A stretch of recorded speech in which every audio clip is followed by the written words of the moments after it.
go. Welcome to the May Ordinary Meeting of Dubbo Regional Council. I advise that this meeting is being streamed live to the internet and all those present should refrain from making any defamatory statements, and upon joining these online meetings you accept the condition that your image may be recorded and streamed to the internet, as well as being retained in the archive of the recorded council meetings and standing committee meetings. I now open the May Ordinary Council meeting, the time being 5:30 p.m. First of all, we have the prayer, which will be delivered by Councillor Butler. Right. Dear Heavenly Father, we just thank you for our night. Thank you for the rain that's fallen. And thank you, Lord, for bringing us here safely. Right now, Lord, we just ask for wisdom. We thank you that your word says that wisdom is the principal thing. Therefore, get wisdom with all you're getting. And Lord, we just pray right now that in our decision deliberations that we would act indeed with compassion and insight to those around us. In Jesus' name, amen. Amen. Next up, we have Acknowledgement of Country, which will be delivered tonight by Councillor Cowley. Thank you very much, Mr Mayor. I'd like everybody to join me in acknowledging and recognising that we gather tonight on the beautiful lands of the Wiradjuri people, the traditional custodians of our land. We pay respects to elders past and present, to all our elders, and hope for a productive and insightful meeting this evening. Thank you. Thank you. Next, we have the leave of absence. I have a request for leave of absence from Councillors Ryan and Wells. Can I have someone to move that, please? Moved by Councillor Chowdhury, seconded by Councillor Cowley. Is there anyone to speak about that? No. Governance, please open the voting. Please cast your votes.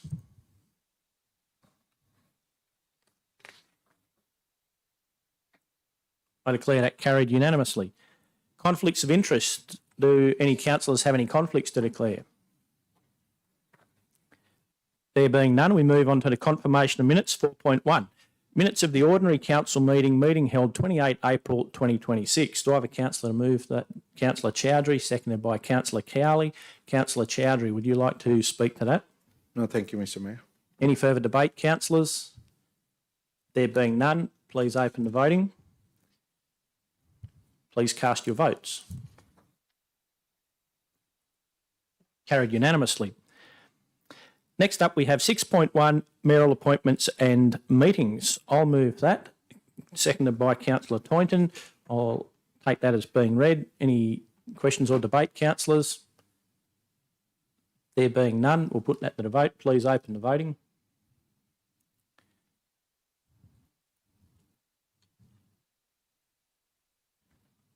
Please cast your votes. Carried unanimously. Next is 6.2, mayoral expenses. I'll move that as per the business papers. A seconder, Councillor Toynton, thank you.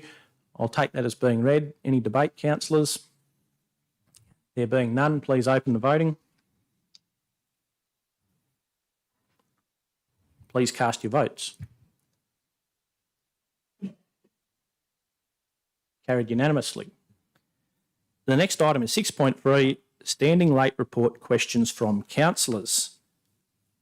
There's no verbal report this week. There was only the one in the business papers.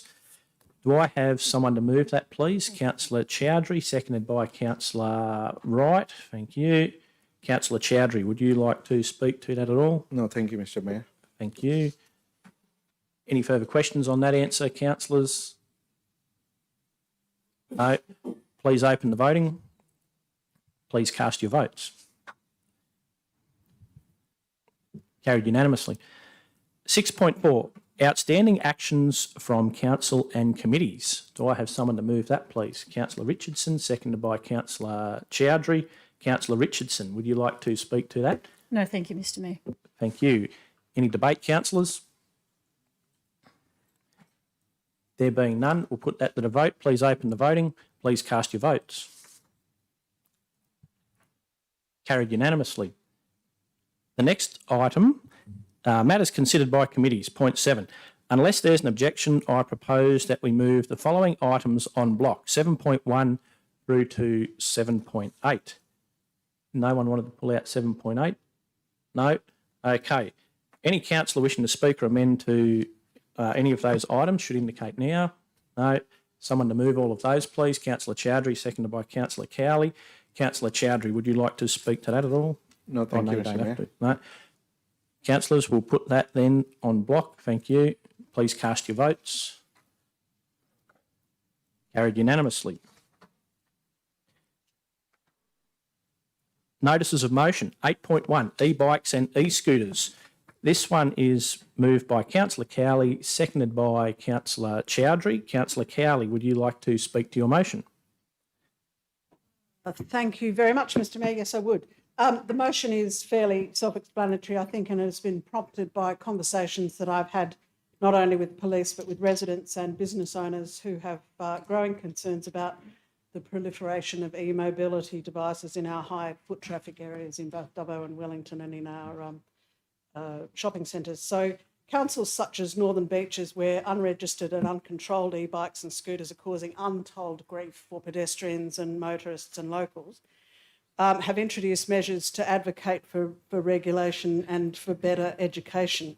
So given that we chose as a council some time back in 2022 not to take part in this shared e-scooter trial, so we're only dealing with private vehicles. So things like geofencing, which is a facility that creates a virtual boundary that's linked directly to the scooter, they're not useful. But there are other things we can do, including working very closely with police to ensure we're doing all we can to make their job easier when it comes to holding riders accountable, acknowledging that the police it's a police matter to deal with those rules. So in short, this motion seeks to start looking at ways in which DRC can begin to help address the reckless and antisocial behaviour of a growing number of unlicensed riders and the unregistered and therefore unaccountable, and I think that's an important point, use of these menaces on public footpaths and in traffic areas in our LGA that have that high pedestrian usage, noting again that the enforcement of the law remains a matter for New South Wales Police. So anything that we can realistically do to help police will be welcome, because we don't want to get to a situation, and anybody that's been along the Manly Corso will know exactly what I'm talking about, that they have on the Northern Beaches or on the Central Coast, or in fact in some of our fellow regional councils, where these riders have gone from being a nuisance to posing a serious physical and economic threat. So it's gone well beyond a few spirited kids on their Morven Stars in the school holidays. And this is not just a case of council and the police being a bunch of killjoys. These things are potentially and realistically quite lethal to both riders and pedestrians. And I'm sure my fellow councillors have also had approaches and conversations with residents and have noticed the growing volume of traffic and commentary concerning near misses and the intimidating behaviour of some of these riders. And I had occasion to spend a little time in the emergency department last weekend, and there were 2 such incidents that came in resulting in head wounds, specifically from Bingles with these e-mobility devices. So interestingly, the spike in traumatic brain injury, broken bones, and yes, in death from these things is significant. New South Wales Ambulance last year treated 2,700 patients for e-mobilities last year alone. That's a doubling from the previous 2 years. So these things can get up to 60 kilometres an hour. And you don't have to have medical expertise or to have much imagination to know what the result of a 50 kilometre an hour crash with one of these fat-wheeled e-bikes with an 80-year-old pedestrian or a toddler would do. So I don't want to wait until Dubbo hits that headline, and anecdotally it seems that's only a matter of time. So getting on the front foot now, I think with a proactive, collaborative approach makes a lot of sense. And whilst I acknowledge that every suggestion that comes out of this place comes with a price tag, and there's always the question of whether we can afford various initiatives, I think when it comes to cracking down on the unregulated use of e-scooters and e-bikes, I think the more pertinent question is, can we afford not to? So I do commend this motion to my fellow councillors. Thank you. Councillor Dickerson. Thank you, Mr. Mayor. It is a great frustration for me that we've actually got laws in place that should take care of this and shouldn't be necessary for Councillor Cowley to bring this forward, but unfortunately those laws don't seem to be exercised. So we know that e-scooters are illegal. No modifications, no type of e-scooter is legal out there unless it's involved as Councillor Cowley mentioned, with an e-scooter trial, or with the higher e-scooters where they can be geofenced. And most of these scooters are limited to 10 kilometres per hour or 15 kilometres per hour in some areas. As Councillor Cowley said, some of these e-scooters get up to much faster speeds than that, but they're illegal. Every e-scooter we see on our roads, every e-scooter we see on our footpaths is illegal. And yet here we are at council having to bring forward a motion to say, what can we do about this? Well, we would hope that the state government, that the New South Wales Police are already doing something about this illegal activity. E-bikes is another one. E-bikes, for the concept, are fantastic. And I know the state government is now cracking down on this, but e-bikes in the non-modified form are very helpful for people to be able to commute to work, to be able to go for a ride if they can't make it up some of those hills. But an e-bike in its true form shouldn't boost you unless you are pedalling, so you've got to be doing something yourself, and will stop boosting you once you get above 25 kilometres an hour. And again, as Councillor Cowley said, we see e-bikes out there, people sitting there with their feet back on the handlebars going along at 30, 40, 50, 60 kilometres an hour. I don't know the difference between that and a motorbike, except you don't seem to have it registered. You seem to be riding it around Track O'Reilly and various pathways, pedestrian ways, and obviously people don't have helmets on and probably underage as well. So I would welcome the New South Wales government doing something about both those. E-bikes, if they are controlled and used sensibly in a legal way, or e-bikes used in the proper way, can be great benefits to our community. And for small communities like Wellington and Dubbo, could be great commuter devices, but in their current form, they're just dangerous and they need to be, I suppose, exercised. The legal process in place need to be exercised. If we can encourage that to happen, I think that'd be great for our community. Thank you, Mr Mayor. Thank you. Further debate, councillors? There being none, back to the mover for a right of reply to anything there. Councillor Cowley, no, thank you. We'll put that to the vote. Please open the voting. Please cast your votes. Carried unanimously. Next item is 8.2 smart meter testing. I'll now move my motion, which says that an investigation be undertaken on a sample of 10 water meters with large differences in corresponding billing periods of greater than 50% increase for the summer billing period in an effort to determine any reason or reasons for the difference in the total billing amounts. And 2, that the results from the investigation be presented to Council at the June 2026 Ordinary Council meeting. I'll move that, seconded by Councillor Chowdhury. I'll just briefly speak to that. We've seen all of or been contacted by a lot of people, spoken to a lot of people, seen it all on the social media. Council has done some testing, so do a bit more testing, and especially if some of these ones with a greater than 50% increase in the last billing period compared to the corresponding billing period, and hopefully we'll get some answers back and see what was going on, if there was anything going on at all. So pretty self-explanatory. Well, thank you. Councillor Ivey. Thank you, Mr Mayor. Look, I've got no objection. I agree with the motion in sense, but I do wonder, in view of some of the comments from the public gallery from Ms Peppernell, whether or not that motion should be replaced with something a little bit broader. I mean, we do a testing of 12 water meters and find that they're all faulty. What then? You know, shouldn't we perhaps expand that out a little bit more to incorporate some of the issues that were raised earlier in the gallery? Because it seems that both from your recounting of social media and contact that we've had from residents, there is a problem. It seems that there is a problem, and I don't know whether this motion would really address the problem.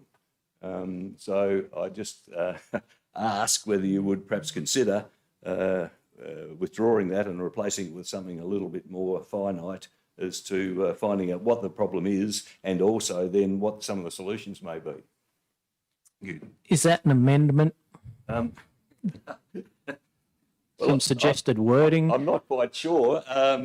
Yes. Look, I would like it. Point 3.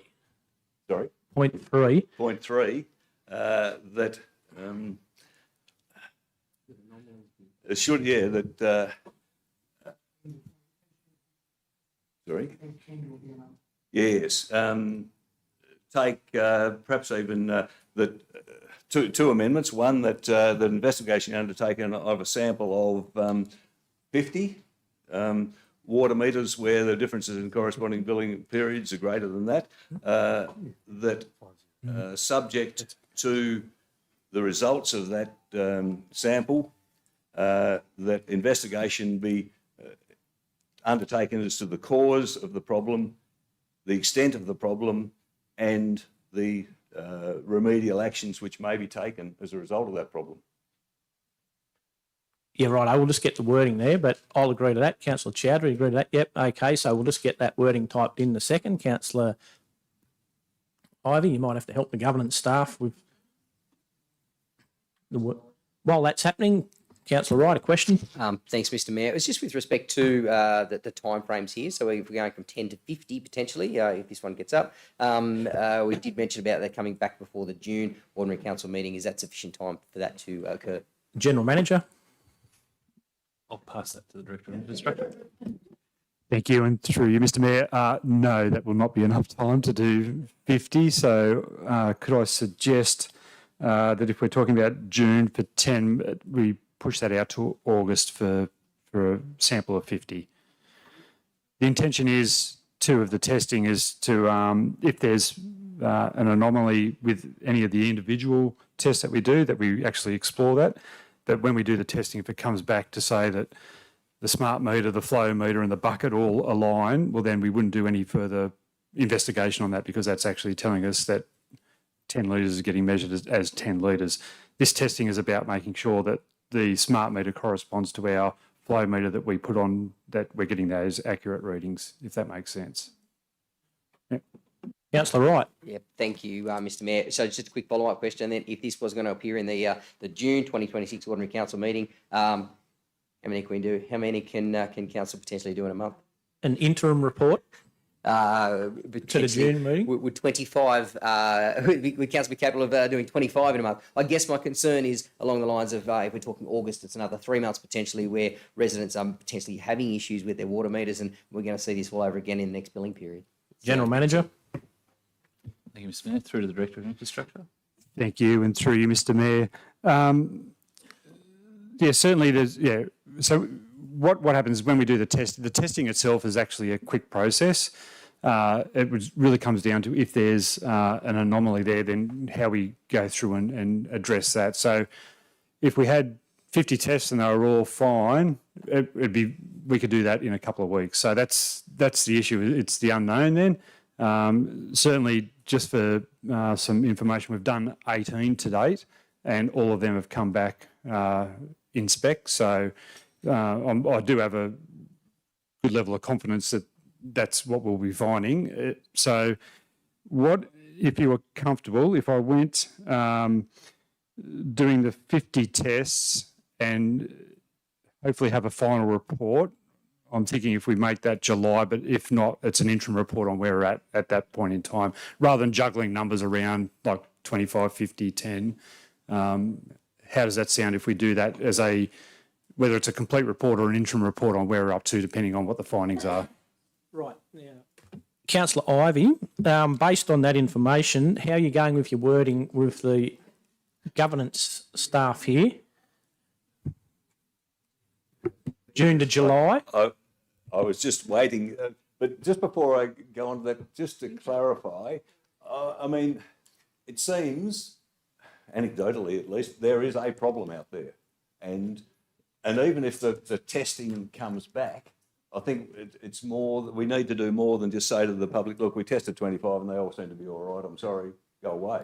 That doesn't seem to be the answer, because there is a perceived problem there, and that perception needs to be addressed. So I've got no problems with, say, an interim report that comes back to say we've tested 25 and they're all fine, but in relation to the some of the other issues raised by the community, we need more time to investigate those aspects. General Manager. I'll pass over to the Director of Infrastructure again. Thank you, and through you, Mr. Mayor. All right, we'll do a bit of bargaining. What if we went, so it's really so I can get that level of detail that you're looking for. So instead of just looking at the testing, if we commit to doing 25 and having a report on each of those meters, because the reason why we're picking them up is because they've got a greater than 50% increase in the bill from last time. So instead of just doing the test, so we'll do the testing, but instead of just the testing, we can then look at what other contributing factors could have been related to an increased bill. So there's things like if a meter was replaced throughout the billing cycle, we don't actually charge for the whole billing cycle. We only charge from when the meter was actually installed and reading. So you could actually have a meter installed on the second last day of a billing cycle and have 2 days of recorded water usage that actually you get billed from a previous corresponding period, and then you actually get the full one. And when you're comparing those two, it's not comparing apples with apples. So if we look at wording that up to having 25 tests and an investigation on that actual meter and what might have been contributing towards a higher bill, we can have 25 of those done by July ordinary council meeting. Right. Councillor Ivey, further questions? No, I think that sounds sensible. Do you want a suggestion as to the wording, or is that? Have a look at that. If you have a look at that up there, how does that read to you? Do we want 50? Any report in the OC, first report. Cause and the extent of each issue. Yeah, I think do we want to change 50 back to 25?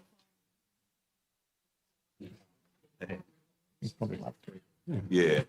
So happy to go to 25 water metres in point number 1, and we need to add point 3 that a final report be presented to council at the August ordinary council meeting. Should it not be ready at the July, at the latest? Okay, point 3, please, as per Councillor Ivey. That was it? Did you want to change point 1 back to 25? Yes. Yes, please. Are you right with that, Councillor Chowdhury? Can you throw that? Yes. I'll just go to the Director of Infrastructure for a bit of an explanation. Thank you. And through you, Mr Mayor, I would, as a suggestion, is don't worry about point 3 and then just have it as that a report be prepared for the July meeting. So it won't be an interim report, it'll be a final report on those 25. Okay. Yeah. Yep. Right. All right. Happy with that, Councillor Chowdhury? Right. Councillor Chowdhury, do you have a question? Just make a quick comment, like yeah, definitely it's a issue, and thank you, you putting that alternative motion. So I really want to see like a full report that has been addressed, the people having the issues, and their issues been like if there is an issue that's been resolved, and if that need to be resolved, how long will it take time? Like I know it's a legal matter maybe, but if you're like a report finding an issue, then what would be the next step? Thank you. General Manager? Thank you, Mr Mayor. Through to the Director of Infrastructure. Thank you. And through you, Mr Mayor, if we like doing these flow meter tests, if that comes back to show that it's out of spec, well then that's our indicator to go, we need to do more with the meter. So that's where we would actually send that off to be tested. So there's 2 parts to all of this. So this is like as Ms Pepinall was talking about, a cost for testing. So a resident can request that a test be done, but that goes to a NATA accredited laboratory. We've then got to replace that meter, remove the meter from site and have it tested and a report come back. That's the cost associated with that. What we're talking about here is it's basically a free test that we're providing to these like 25 randomly sampled meters based on the criteria there. And if there's something that comes up that flags that it's overreading or underreading, we would then replace that meter. Councillor Chowdhury?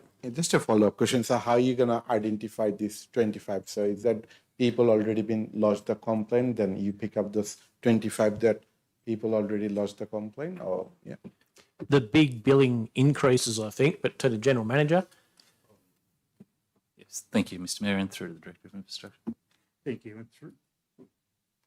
Thank you, and through you, Mr Mayor. Yes, we've received, you'll see in one of the reports, I think it's 193 billing inquiries for this current quarter. We would actually use those as live ones that have come in, and then we can actually check to see what the difference was in the, in the water usage charge. And if it hits that greater than 50%, well, then we'll choose those. But I'm not sure on how many of those are greater than 50%. So it'll be just selected randomly going, yep, that one was more than 50%. We'll throw that one in for the testing regime. Further? No, thank you. Okay, councillors, further comment or questions, debate? There is the motion up there. I've accepted it. Councillor Chowdhury has accepted the changes. I don't really have anything else to add. Right, we will put that to the vote. Please open the voting. Please cast your votes.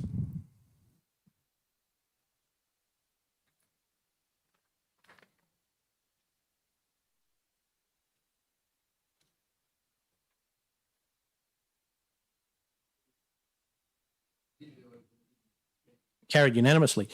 Next up, we have 8.3 Code of Meeting Practice, moved by Councillor Cowley, seconded by Councillor Toynton. Councillor Cowley, would you like to speak to your motion? Thank you, Mr Mayor. I would. So I first voiced my disappointment over the changes, the state government imposed changes to the Code of Meeting Practice in this very chamber back in February, the first meeting of the year. And now that we've had time to operate a little while under these changes, I see nothing at all to change that disappointment to anything even remotely like acceptance. So I believe the imposition of these restrictions has suddenly shifted the goalposts for an entire large cohort of regional councillors, myself included, who in September 24 threw their hats into the ring and then accepted their positions on the understanding that the flexibility afforded by the audio-visual option would make it possible to juggle other commitments.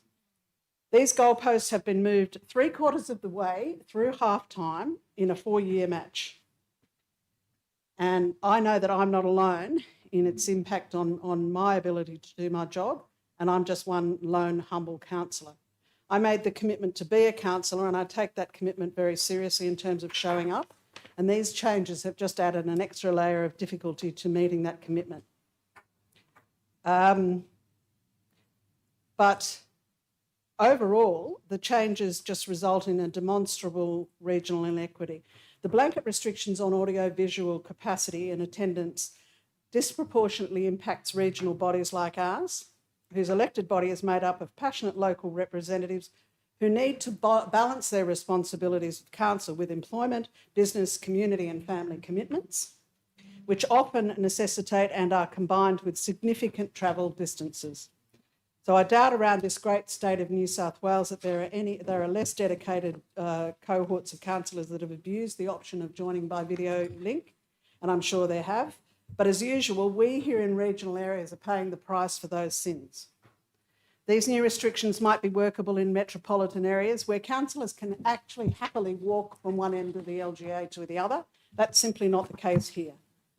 And it's certainly not for at least four of our councillors that live half an hour's drive from council chambers in either Dubbo or Wellington.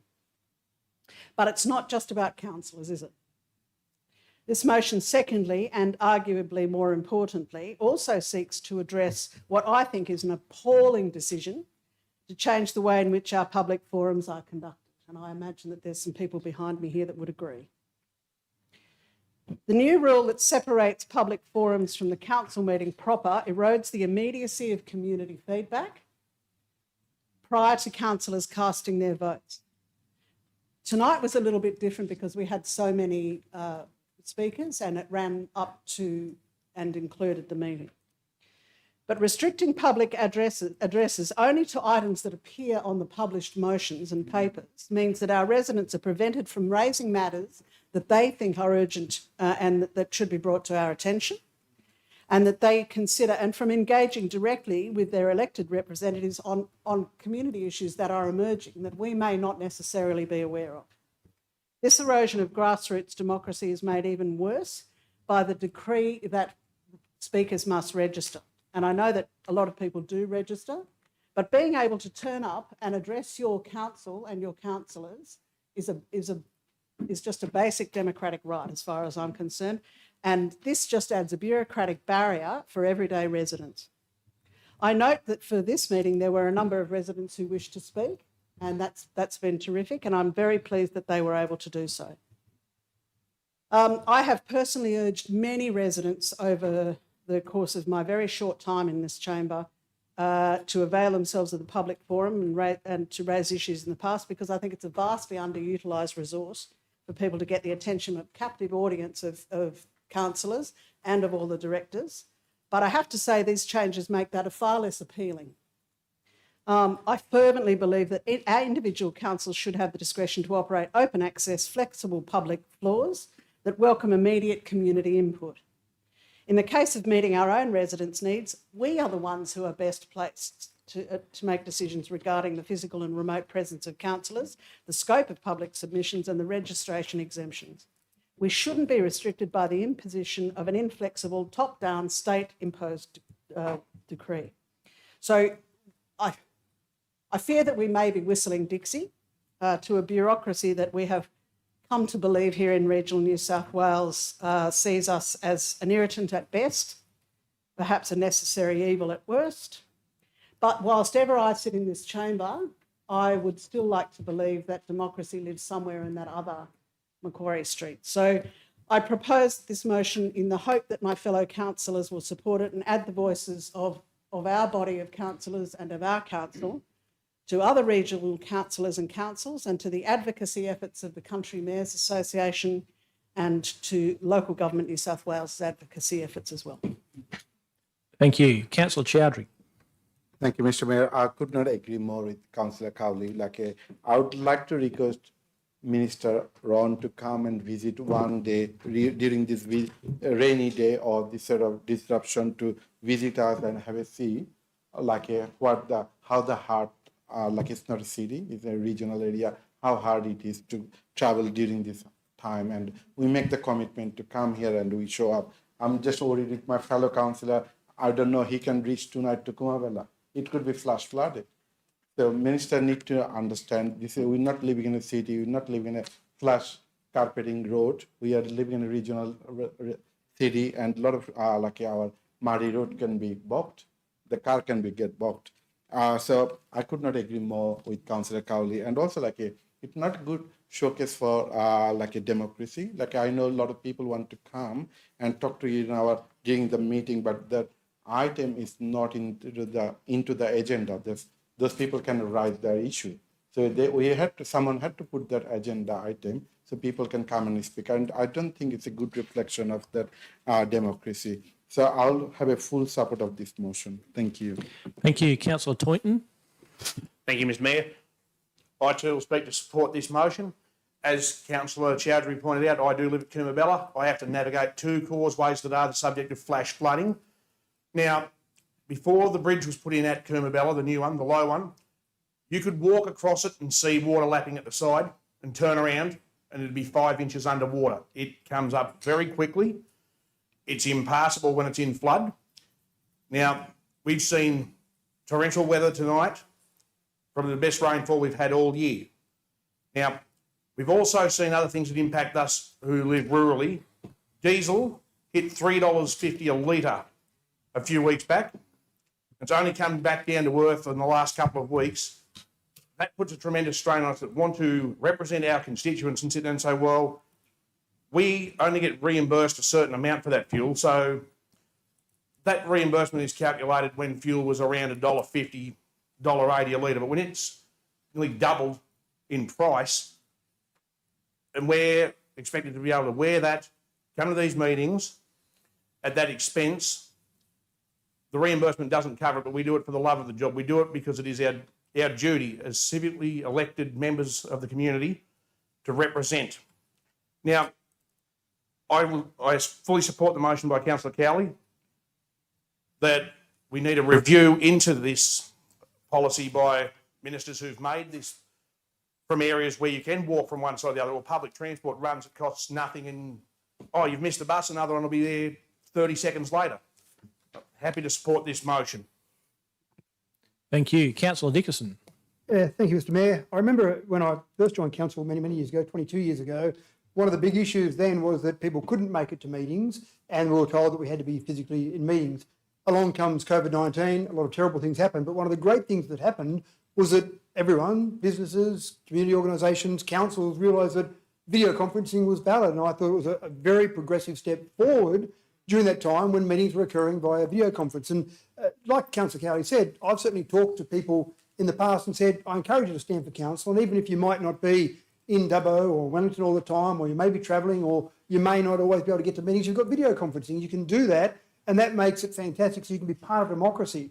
And so certainly I encourage the Minister to make a change there. And I think the Minister doesn't realise the distances we are talking about in regional areas. And we're not the worst, but you go further west of here to places like the Burks, the Warren, the Cobars, their councillors travel even further to get to meetings than we would travel here. The other part I certainly am missing is public forum. And one of the big issues with the current public forum is that there are many people, both residents and councillors, that work in jobs, and those jobs may not finish until 5, they may not finish till 5:30. So when public forum was held at 5:30, you would see the majority of councillors sitting around the table because they were making it there for 5:30 for a meeting. Residents could get away from whatever work they might be doing and get to the meeting at 5:30 for public forum. We're seeing lower attendance by councillors and by the public tonight as an exception, but we're seeing lower attendances by both when public forum is starting at 4:30 before the meeting. I actually enjoyed the idea that public forum was a part of the council meeting, and I thought it was good that the comments from the residents were a part of the public record of the actual council meeting. So I'm not sure I really understand the Minister's perspective on this, but we're in a perfect position to try and argue that with the Minister, with a Labor Mayor, with a Labor MLC and Stephen Lawrence, surely we've got good access to Labor ministers to be able to put forward these views from a regional council to give real-world views. Now, as Councillor Shattery said, invite Mr Honig out here to see the distances that we travel as doing what we normally do in a regional location. Thank you. Further comment, councillors? Councillor Richardson. Thank you, Mr Mayor. Yes, I will wholeheartedly support Councillor Cowley's motion regarding this with Mr Honig.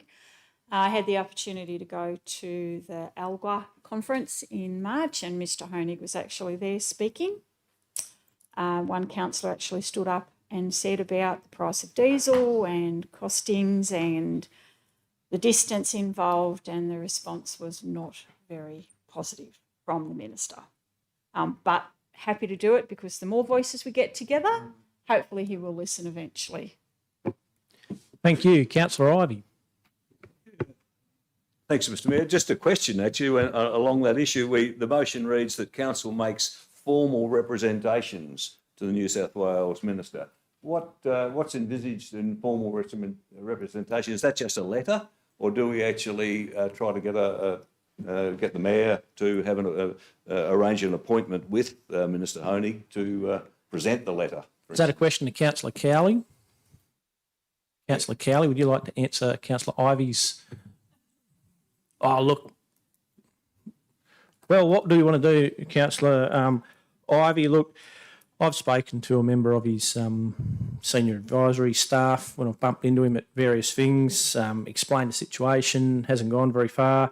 I will write to the Minister, invite the Minister out here. I'll probably see the Minister. He often turns up to Country Mayors Association events. I'll speak to him if I can get near him. Councillor Chowdhury. I just have a quick question. So is there any country mayor association meeting will be held in Dubbo so Minister Honig can come? No, the next one's in Ballina, of all places, which I hadn't planned on attending. Outside, too far from the LGA. Further questions or comments, councillors? I'll just quickly say I fully support this. Being on the board of Country Mayors Association and Local Government New South Wales, I know that both associations, particularly Country Mayors Association, has made very, very strong representations to the Minister from the get-go. Once this new code of meeting practice was announced and the actual rules were put out, the hasn't made any difference at all, unfortunately, especially to AVL. Look, it's not 1980. I know that there's a couple of councillors around the state who have actually resigned their role as councillors because they're away for work so often, especially border councils. One from Albury who was often in Victoria working. There was some councils aren't even having a public forum. The rules are just how do you make it happen? Some are having it 5 days before during the middle of the day. Some are having it 3 days before of a night time. So all the staff are there. A whole heap of different ways that councils are doing it, but none of them really satisfactory. There was talk of a disallowance motion in the New South Wales Upper House from one of the Greens MLCs, which didn't eventuate, unfortunately, because I thought that would have the numbers to get up. So, yeah, more than happy to make representations to the Minister to voice how it's not working for us. And if it's not working for us, it'll be even worse for larger rural councils west of Dubbo, no doubt. Thank you. Any further comment or debate, councillors? Just Councillor one last, Butler. just very quick, Break it, 'cause Nick. we've had a lot of talk, but just wanted to mention the danger aspect. Like I was going home along Curra Creek Road the other night, and I hit a roof, $2,000 damage. And, you know, when you go to a meeting, like I regularly have our Dubbo meetings, and we finish at, I don't know, often 9 o'clock. That means I'm not home till 10, and that's when the roofs are out. And, you know, it's actually quite dangerous as well. I mean, that's something that they don't have to encounter in Sydney. So my car, thankfully, is back on the road, but $2,000 bill later, it's pretty hard. Right, thanks. Thank you. Further debate? Councillor Cowley, back to you.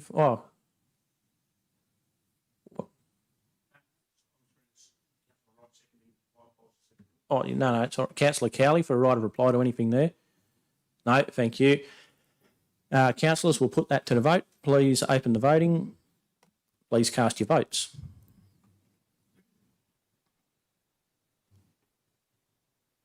Carried unanimously. Next up, we have 8.4, communication package. I will move my motion here that as a matter of priority, Dubbo Regional Council produce and distribute some information material for distribution to residents to explain the main points of the higher water bills experienced by some residents during the most recent summer billing quarter, including but not limited to the process to seek a review of a higher than expected water bill. This should be done in order to mitigate the reputational risk to council around the water billing process. And a seconder, Councillor Toynton. Thank you. Look, councillors, it's pretty self-explanatory. There was not a lot of communication from council to the public. There was lots and lots of talk on Facebook. It's still going on Facebook. I printed off a whole stack of Facebook comments here just from the last little while, which I don't need to read out because most people have probably seen them. The messaging needs to get out. There was nothing proactive. There was nothing really reactive. There was no action at all. I got 13,000 views when I finally couldn't stand it any longer, so I did my own little video on people how to do it. But we really need to be out there. If Forbes could do it, everyone in Dubbo just about seen the Forbes little video that they put out. We really need to communicate with the residents and ratepayers of the region and say, this is what's coming up. This might be why. Here's what you can do if you do get a really high water bill. These might be some of the reasons why you might be going to get a higher water bill. So that's something I'd like that still should happen because there's still a week or so before bills are payable on the end of this month. And there's probably people out there who haven't even opened their rates notice yet, and they'll get a bit of bill shock when they do it. So hence this, and I ask for a bit of support for that. Thank you. Further debate, councillors. Councillor Ivey. Sorry, Mr. Mayor, but again, I just wonder, can we perhaps, ask for an amendment there to just include a comment or information about the fact relating to our previous motion on water bills that council is actively looking at the problem and a report will be coming back to council in the July meeting. Should that information be included in this information being distributed to ratepayers? Yes, we can add that as a sentence on the end, if that's all right by Councillor Toynton. Yep, we'll just get that sentence added on the end, please. You might want to run through that wording again for the governance staff.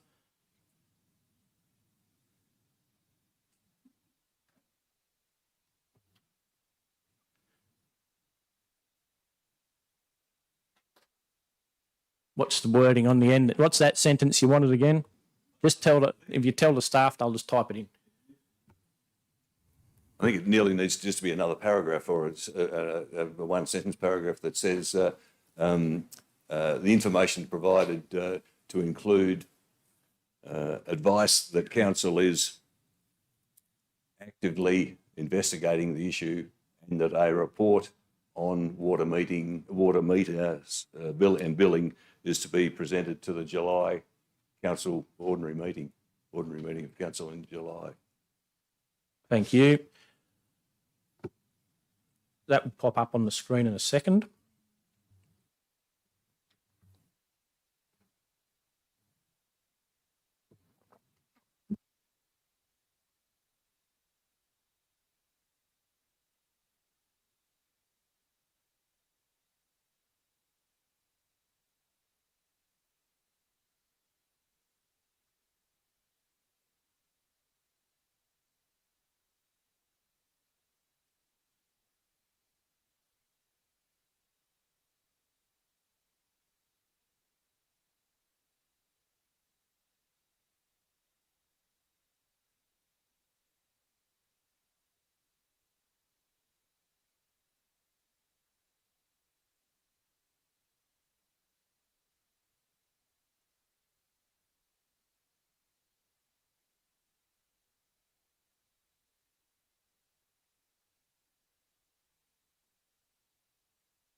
Rightio, here we go, councillors.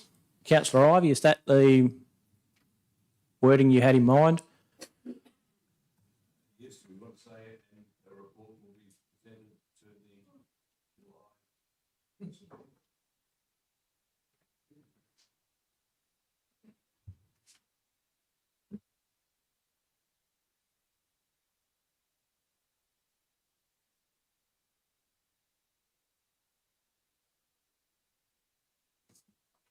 Thank you very much for that, governance staff. Councillor Toynton, happy with that one?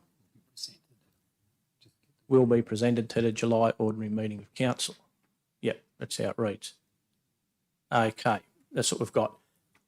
I'm happy with that. Second is happy with that. Councillor Dickerson. Just a cost, Mr Mayor. So the only minor issue I have with that is it's wonderful to have some communication going out, but it doesn't mention anything about costs, and obviously there are various mechanisms by which you could do that, and some of those could be incredibly expensive, some could be much cheaper. So I didn't know whether you had a cost estimate on going out with that material, and to give some idea of what costs you're committing council to. Social media campaign, I thought. Put it on the Facebook. That's where everyone's been talking about it online. That's how you meet the people, social media, regardless of whether people like using it or not. Most people are on the socials, so Facebook, Instagram, fire up the council TikTok page. Do we have one? That was my thoughts. Yeah, sorry. So it doesn't really, so when I read that, produce and distribute some information material, that sounds to me more like it would be physical. It doesn't lend, the wording in that motion certainly doesn't lend itself to social media. Information material for distribution to residents sounds like we're going to produce a flyer and go and send it out to all the mailboxes around, which sounds like a much larger expense than social media. So I'm not sure whether you need to reword that in some way or make it clear what your plans are and maybe lining up with what the media team's plans are. But at the moment, that doesn't scream out social media to me. It could be a flyer in the next rates notice. I know that the council staff put out flyers in the rates notice all the time. We're always looking at those. So, look, we've got a whole media team there and a comms unit with a budget that have a job to do. I'm sure that they'll work out how they're going to do this. Forbes did it on a, look, I got 13,000 views on my little Facebook video that I did. So I'm sure with not many followers, I'm sure council can cover theirs pretty well with 20,000 Facebook followers and put a flyer in a rates notice if they determine that that's required.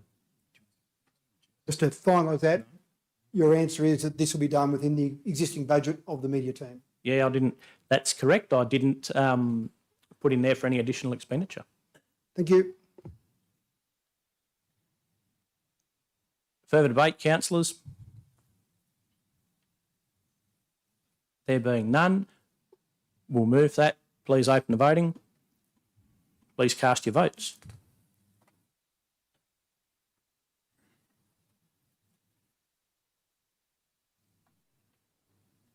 Carried unanimously. Next item is 8.5, Renewable Energy Investment Community Benefit. Councillor Dickerson to move his motion. So moved. Seconded by Councillor Wright. Councillor Dickerson. Thank you, Mr Mayor. So it was way back when I was first elected to council that the late Bobby Thompson taught me a very important lesson as a councillor. He and I were both elected together, and Bobby put forward in his election material, and certainly in many of his election speeches, he was talking about West Dubbo needing a pool. And so he was going to advocate for a pool for the residents of West Dubbo, which seemed like a lovely and noble thing to do. And when we got to the stage of looking at workshops and looking at various things for what Dubbo needed going into the future, the pool for West Dubbo was one of the things that was certainly brought up during some of those workshops and some of those meetings. And Bobby said, I don't think we need a pool in West Dubbo. And all the other councillors sat back and were quite shocked by this because Bob stood on this platform, if you will, of a West Dubbo pool. And he said, now that I'm a councillor, I've read section 232 part D of the Local Government Act, I realise that my job is not to cater to a small group of residents or cater to a small group of people who may have elected me on a certain platform. My job, which is a difficult job to do, is to make sure I follow 232 part D, which is to make sure that you're considering the interests of all the residents across the entire LGA. And I sat back at that and listened to what Bob said and learnt a big lesson from Bob that it's very difficult when individual people are saying about an individual problem they have and you want to solve every problem they've got.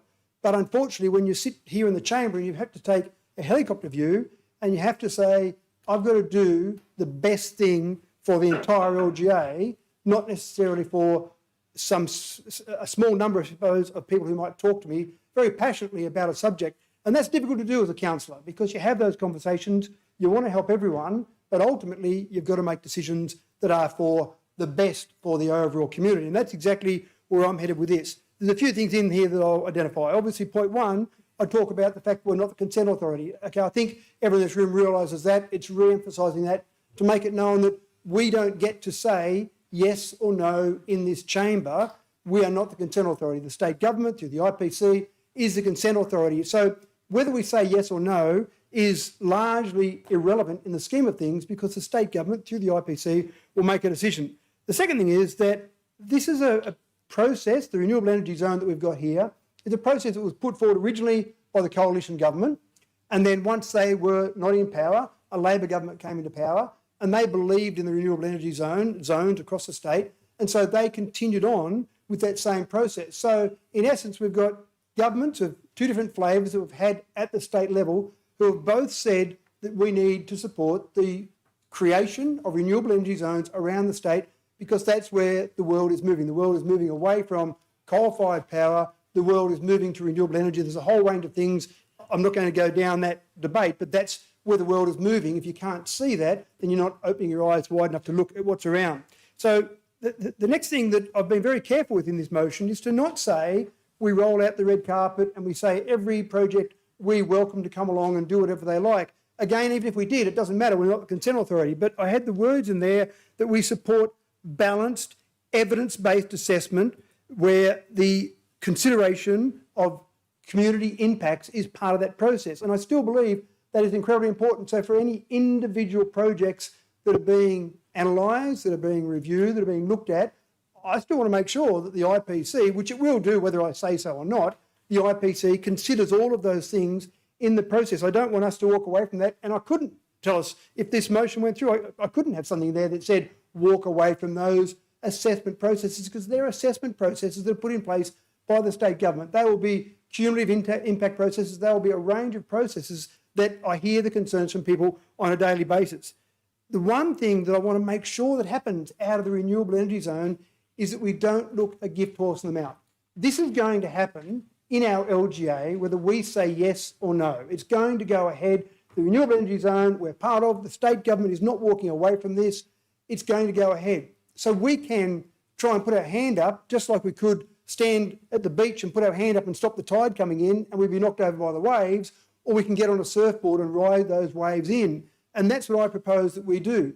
Now, if we talk about funding, and we've got some information in our business papers, thank you to our staff for various questions that I've got in our business papers, but when we start to look at some of the numbers, and if you go back 10 years ago and drove down the main street of Wellington, you certainly could see that there was a need for some economic injection into Wellington. There were certainly many closed shops and many shops there that needed some refurbing and maybe some more injection of funds there, but there was nowhere that was coming easily, I suppose.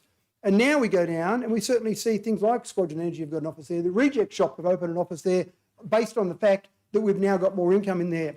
And when we look at VPAs, and I agree with some of the speakers tonight that we do need to do more with VPAs, our staff do a great job. They're now finally being backed up by the state government. In the early days, it was our own framework that we had to put in place, that both the state government and the federal government looked at our framework to see how we were doing it. And congratulations to our team for putting together such a progressive framework. Now the framework is in place, $1,050 per megawatt, $850 per megawatt, $150 per megawatt, etc. I'd like to see those higher, but they're the numbers we're dealing with. And when you start to look at those numbers, we're going to receive a minimum, a conservative estimate minimum of $4 million a year, every year for the next 25 to 30 years, depending on the project, indexed from proponents. And then we're going to receive from Energy Co, from the clip the ticket money, as it's often called, an additional approximately $5.3 million. So in round numbers, let's call that $10 million additional income that if we play our cards right, we will get for this LGA. Now let's just put that in perspective.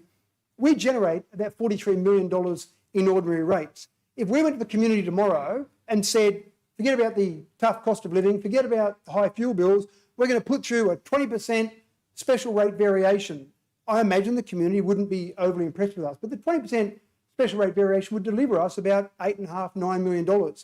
We've got $10 million sitting on our doorstep that's asking to be given to us now, and we're not so enthusiastic towards that. So I think that's the real program here, is to make sure that we're enthusiastic towards that money that we can use for our LGA. Now that's $10 million we can use for a range of things. There's mention of a whole range of things as well. We've talked about roads, for example, some of the roads around the LGA. Now, the first one that comes to my mind is 12 Mile Road and Goulmer Road. That intersection we know is dangerous, there are accidents there. The 12 Mile Road itself wasn't in great condition. Now, as part of the Ungala Wind Farm, and I'm picking on those because that project, but this is across all the different projects, there was an identified need there that we, Wellington Shire Council and then DRC had identified. There was a need for that upgrade, but in our 10-year forward projections, we had nothing in there for funding because we simply couldn't afford to justify spending money there as opposed to the rest of the LGA, the 2,714 kilometres of the LGA roads we need to take care of.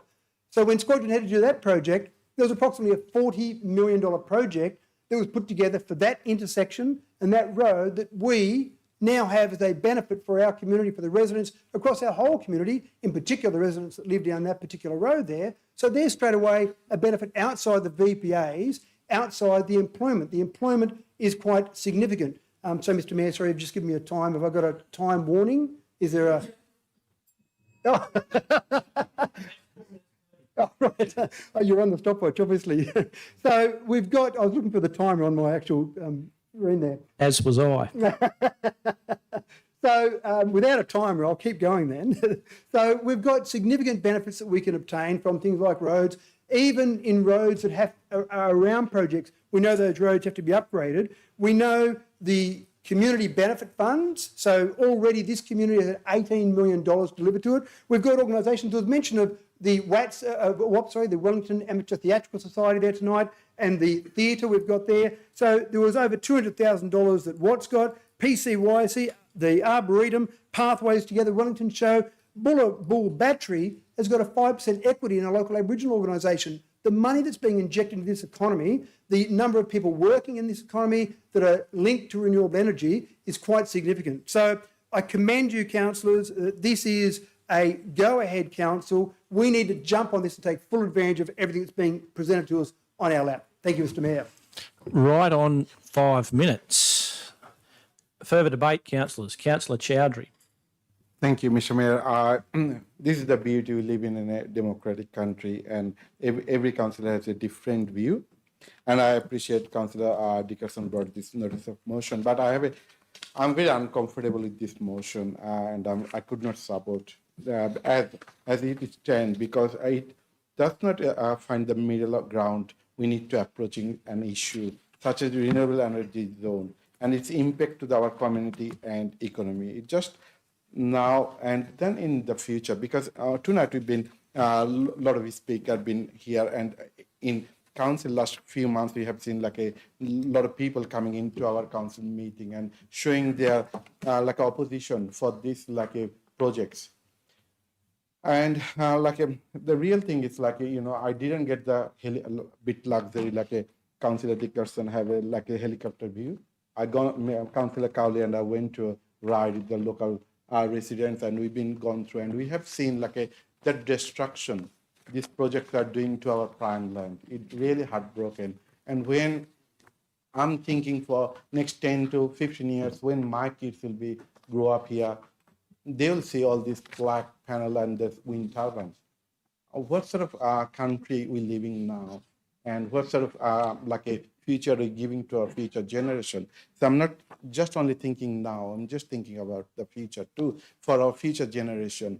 Because tonight that this chamber will take the decision that will impact our future generation. Just we nearly halfway through our life. The future generation will impact. These people are advocating that they're just not for their mental health issue, their financial burden.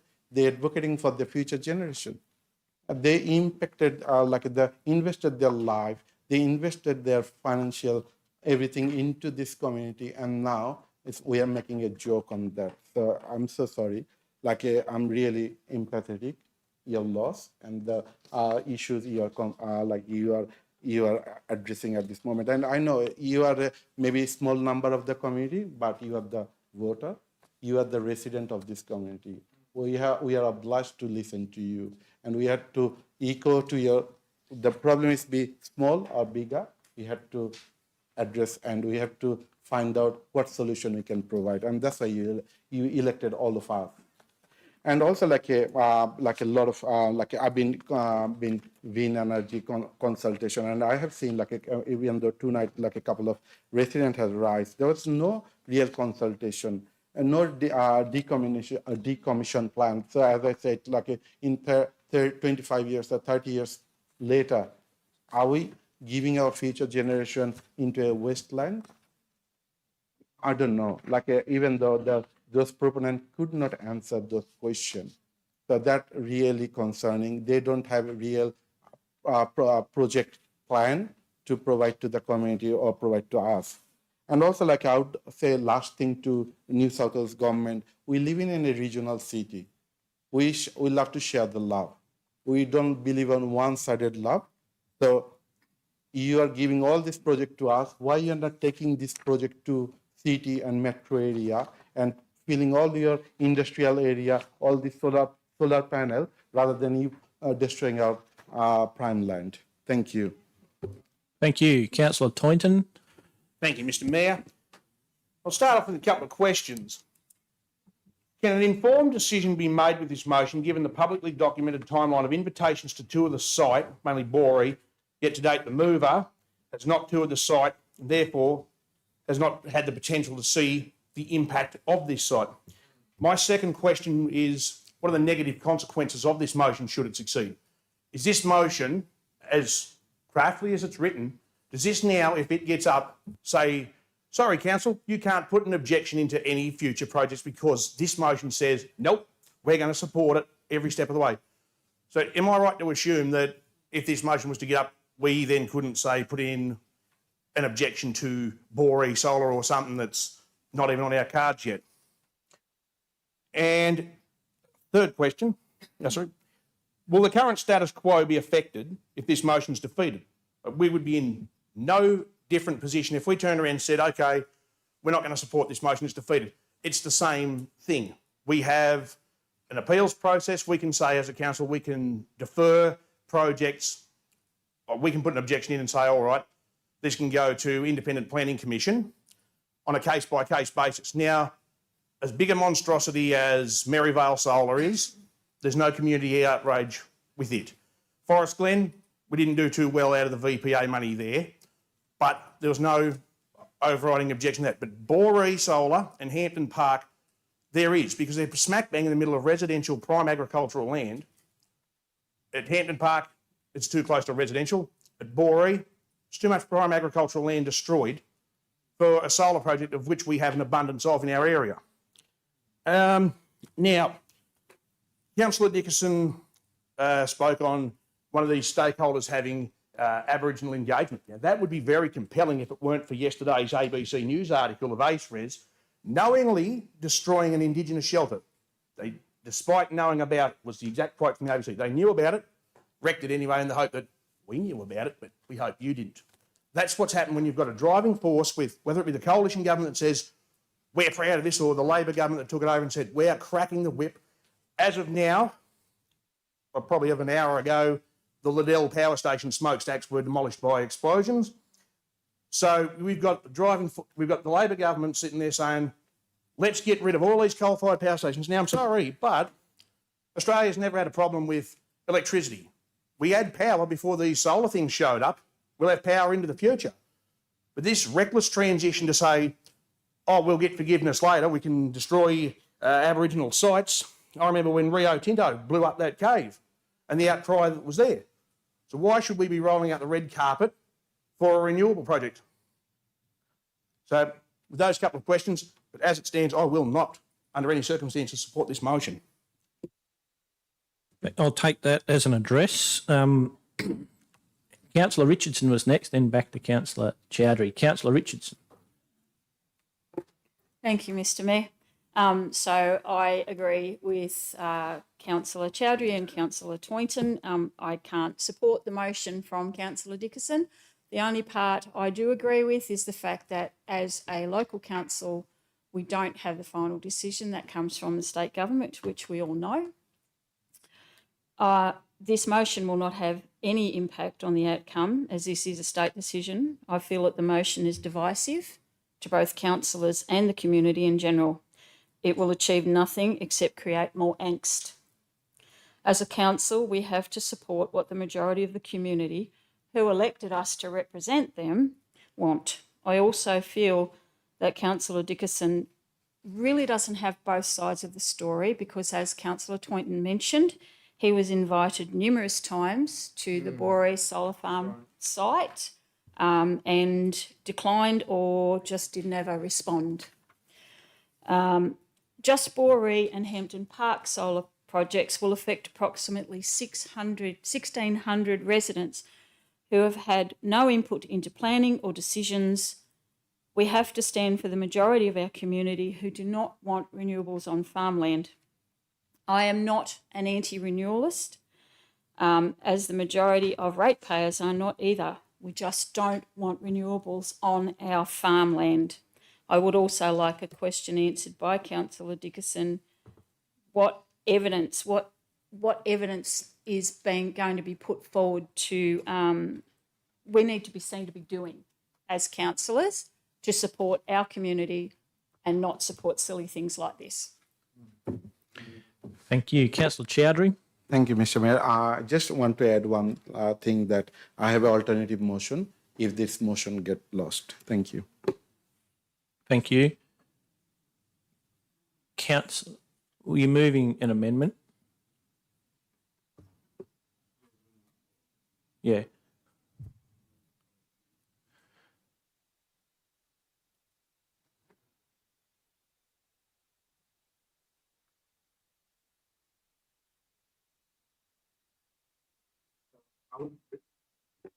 I'll bring the amendment number 1 as it is, because it's just acknowledging that the Regional Council is not the concerned authority for state significant renewable energy development with assessment and determination responsibility, resetting with New South Wales government as it is. And number 2 will be a little change, reforms council support for responsible renewable energy and the energy storage investment within the LGA on a case-by-case basis according to the evidence-based merit, recognized that recognizing that while some project may generate legitimate community concern and the broader transition to renewable energy has to potential to deliver significant economic, infrastructure and community benefits to regional community. Number 3 is quite like a New South Wales government thing, so I'll put it as it is, number 3. Number 4, that the council reaffirms its commitment to the assessment of appropriate scaled project proposal for renewable energy and energy storage based on individual merit according to the long-term social, environmental and economic impact on a case-by-case basis. Number 5, that council acknowledge that value of the reform, its commitment to the investment-ready approach to opportunities of the double LGA area generated by industries allied to the renewable energy and the energy storage sectors. And then number 6 is that the council evaluate the give me a second.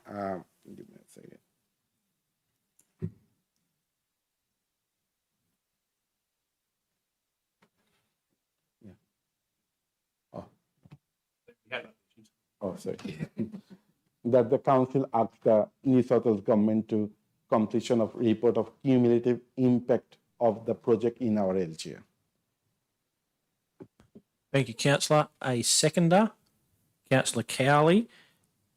Councillor Chowdhury, would you like to speak to your motion? Point of order, Mr Mayor. Yes, I councillor. don't believe that can be taken as an amendment because there are some parts of that that are in direct negative to some of the parts of the original motion. So my recommendation would be to go back to Councillor Chowdhury's original idea that defeat the initial motion and then he's got an alternative motion to put up rather than that as an amendment. I just don't think you can accept that as an amendment.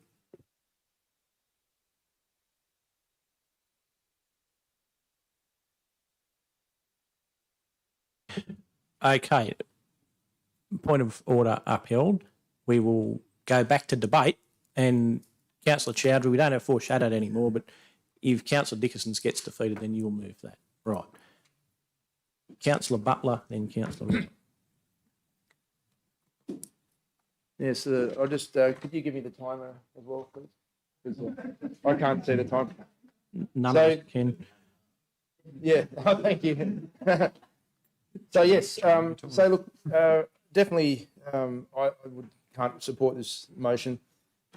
I don't agree with the fact that the world is moving more towards renewables. I actually think a lot of sensible countries, and I cite Germany as an example, have realised that the renewable energy is a trap, and they're going back to coal. So I don't agree with that that this is an inexorable move to renewables. I think we're actually learning a lesson. I think people are starting to realise the trap, the cost, and they're starting to realise that we need to look for other options. And I think the sooner Australia realises that, the better. I just found the defence of this was very mercenary. I mean, $10 million, sure, but how much is it going to cost when we have to remediate, 10,000 acres of land that can't be used again? That'll cost hundreds of millions of dollars. I don't even see it would even be close.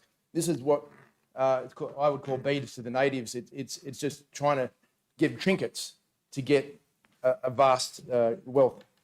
So let's, for instance, bisphenol A is in the blades of the wind turbines. They want to propose one on Burrendong Dam. If that bisphenol gets in the dam, it'll make the water toxic. Fire at North Badangaroo was a classic recently, and that means that the silver from the panels can leach into the ground. Visual is obviously a problem if we at all interested in tourism. And of course, high energy as our future. I think our future is more AI. And that's going to require huge energy, like doubling our energy. This is not going to cut it. So that's, say, to point 2, he talks about their significant economic benefits or significant economic good. I would suggest there's significant economic harm.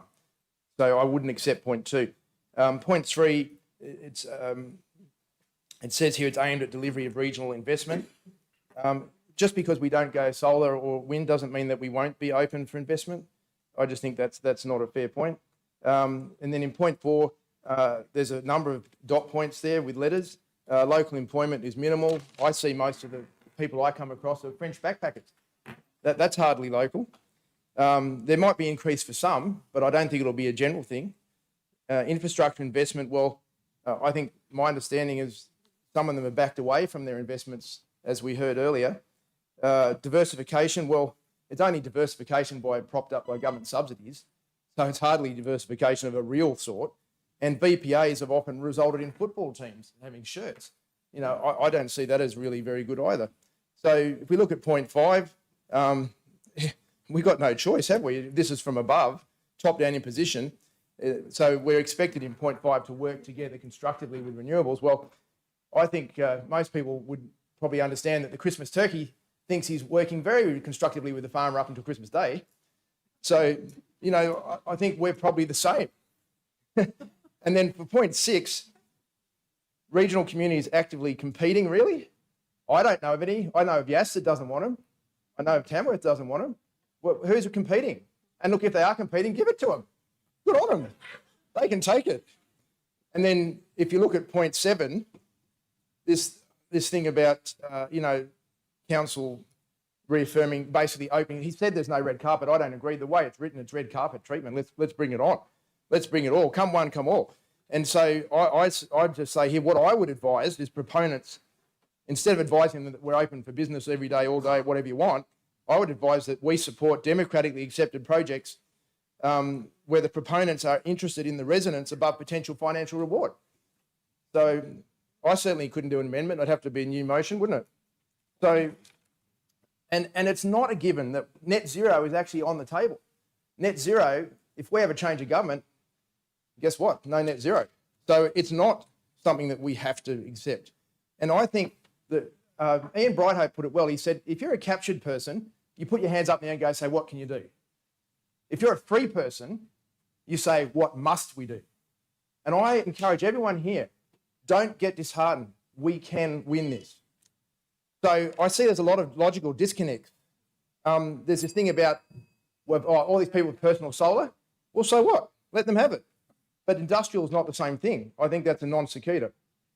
And legitimate opposition to renewables doesn't show that we're not open for business. It actually shows we've got common sense.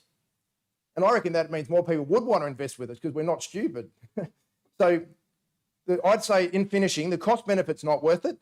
If these guys were serious about community, they would give us reduced electricity, not increased electricity. My bills have never been higher. I don't know about you guys. When would we ever know 37 cents a kilowatt? Not under coal. And so I think there needs to be serious compensation for those whose properties adjoin these things. If they give them half the value of their property and say, well, listen, if you want to, you can move. If you don't want to move, that's fine too. At least you'll get a few $100,000 compensation. These guys can afford it. So I think we need to send the message to Sydney that we're not open for business on any condition, that we will have to seriously review every case by case. And as such, I urge very much that we need stronger setbacks, independent safety, real consultation, enforceable commissioning guarantees, and the VPAs that actually compensate those most affected. And I just urge my councillors one and all to defeat this bill. Thank you. On 5 minutes. Further debate. Councillor Ivey. Thank you, Mr. Mayor. Look, I commend Councillor Dickerson for raising this motion. I think this debate is something which is going on in the community, and it is very important that it be had. I think it's a very important issue for council to consider, and this debate will only add to that pool of information and that setting out the way forward. So I congratulate Councillor Dickerson for raising it. I will say that I agree with the sentiments of the motion. I think some of the criticism of the motion saying, look, it's rolling out the red carpet, saying one on, come on, one all. People who think that haven't read the motion. The motion has some very specific words in there, which means that we will still consider every single individual project on its merits. And if we don't like it, we can vote against it. That is the situation. It is not giving carte blanche to everyone. I mean, it's the sort of thing that I know I will take. I am in favour of the moves to renewables. I hear what Councillor Butler says, but the push is against renewables. I don't believe that's right. I think Caveman got its heat by burning wood, fossil fuels. surely we can do one better than that. And that's what we're doing now. We're burning coal and things. So surely we can do better. And so the move to renewables will continue. But I agree, it cannot be just willy-nilly everywhere. Unfortunately, as we've said before, everyone said, we cannot say yay or nay to a development. But what we can do, and we have been very successful in doing, is introducing conditions on what must be done for that development to go ahead. Councillor Dickinson talked about the Yungala wind farm. The conditions that were attached to that have given fantastic community benefits. I hesitate to say that there's not a person in that area there who is opposed to the Yungala wind farm. Everyone recognises the fantastic economic benefits that wind farm has produced. If we go back to the Badangra wind farm, the early one, 10 years, 12 years ago, there's not a person in Wellington now who would really oppose that. And in that 10 years, the community has got over about $500,000 of benefit. Now, that $500,000, I agreed, it's been small scale, soccer shirts, cricket nets, things like that. But at the time, that really meant a difference to the community. We're not talking about, a small scale Badangra. We're talking about $10 million a year indexed coming into this area. My goodness, we've got to look at that and think, what sort of benefits can we get? It really has, the potential to revolutionise Wellington. People talk about the visual effects of solar farms. Those visual effects are nothing compared to the empty shops, the derelict main street of Wellington. We have got the opportunity to seize the funds that's coming in and absolutely transform this town of Wellington. Wellington is a beautiful little town. It's gone backwards over the last 30 years compared to Orange and Mudgee. No tourism development. Because why? Tourists aren't interested in coming along and seeing an empty, derelict main street. Let's use the funds to develop the area so that tourism can then grow upon it, and it will. But most of the tourism development in Orange and Mudgee came about on the basis of mining, expenditure from mining development. And from that came the tourist industry. Wellington can do the same. So, again, we talk about, and I agree with the comments from the public gallery, the VPA money is not enough. It is not enough. And I think in the times that I've been on council, I have banged that drum time and time again that it is not enough. And I think we've been reasonably successful in increasing the community benefit funds, the money that comes into the community. Battery storage in North Wellington came back as a result of submissions made by council. That community benefit fund was significantly increased. Squadron Energy have really taken it on board about putting money into our community. Go and have a look at the renovations to Bellhaven, the old disused, abandoned 30-bed aged care facility. Squadron have come in and spent, I'm not quite sure how much, $1.5 million probably, in renovating. It is fantastic. It is a legacy for this community. Why should we say to Squadron, no, we don't like your wind farm, get out of here? Why should we? As far as remediation goes, if the Wellington solar farm closed down tomorrow, that land could be remediated in a fortnight. Order, thank you, gallery. The steel posts could be pulled out, the wiring would be rolled up, and the land could be ploughed, without a doubt. And it would be done at no cost because the cost of the recycling material would pay for the extraction of those materials. So I say, look, it's not carte blanche. It's still saying let's look at every individual project, but let's not just write it off. Thank you. Thank you. Spot on 5 minutes. Councillor Wright, you are next. Thanks, Mr. Mayor. I will say first up that if we were a council that had to sell tickets to a council meeting to get bums on seats, I'd employ Councillor Dickerson to make sure we had a full gallery on a particular topic, which is obviously is pretty contentious. So, look, first I do want to say thank you to everyone who did write to councillors over the last few days with respect to this particular item, and also those who spoke quite passionately about it tonight. I think there's a bit of a couple of different interpretations of how this is presented, and you know, different people have assumed different things. And I don't see this as a motion about discussing specific projects, and certainly I don't see it as an argument against renewable rollout, which the state government obviously have on their desk, and so do the feds in that respect. And I don't think that's what this argument's about. I do want to also say that I don't see this as an absolute a blanket approach of opening the gates either, and waving people through, and waving the hordes of proponents, and using this as their playground. I don't see it as that. I want to also highlight some of the points that Councillor Dickerson made, and some of the notes here with respect to support of responsible renewable energy investment, and that some projects do generate legitimate community concerns, and that the DRC does support balanced evidence-based assessment processes that appropriately consider community impacts. And I think community has been able to see that, especially with respect to council's contribution towards the Boree project at the SEER stage, and that this council wanted that report to be presented to council so community could see that we were genuinely concerned about the concerns of community, and we wanted to make sure that we got that right and address those issues. So that considered, I also want to see that if this is going to roll through our door, that we've got ability to contribute towards the particular projects that community has concerns about. There's obviously been some projects that elements of community haven't had some concerns about, and some of these ones they have had some concerns, and we acknowledge that. And I think we've got the ability to contribute towards that, and those points have been addressed.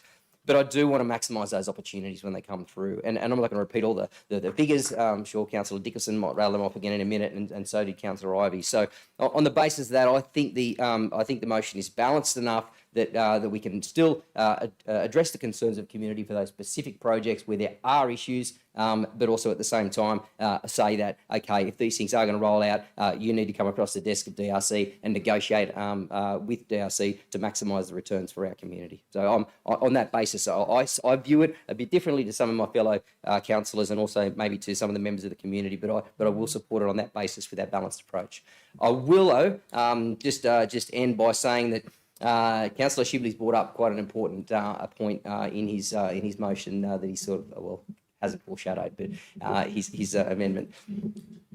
That I really do want to see DRC, and maybe this is a next meeting motion, that DRC write to the appropriate minister and strongly encouraging that urgent completion of the study of the cumulative impacts of renewable projects in this particular region. It seems to be sitting on someone's desk. I'm not sure if we've seen a finished product yet.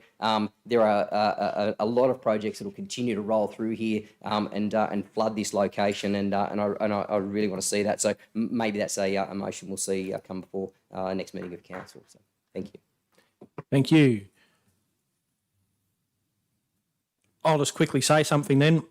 Look, reading through this, I just see it. Councillor Richardson used the term divisive, and I think it really is.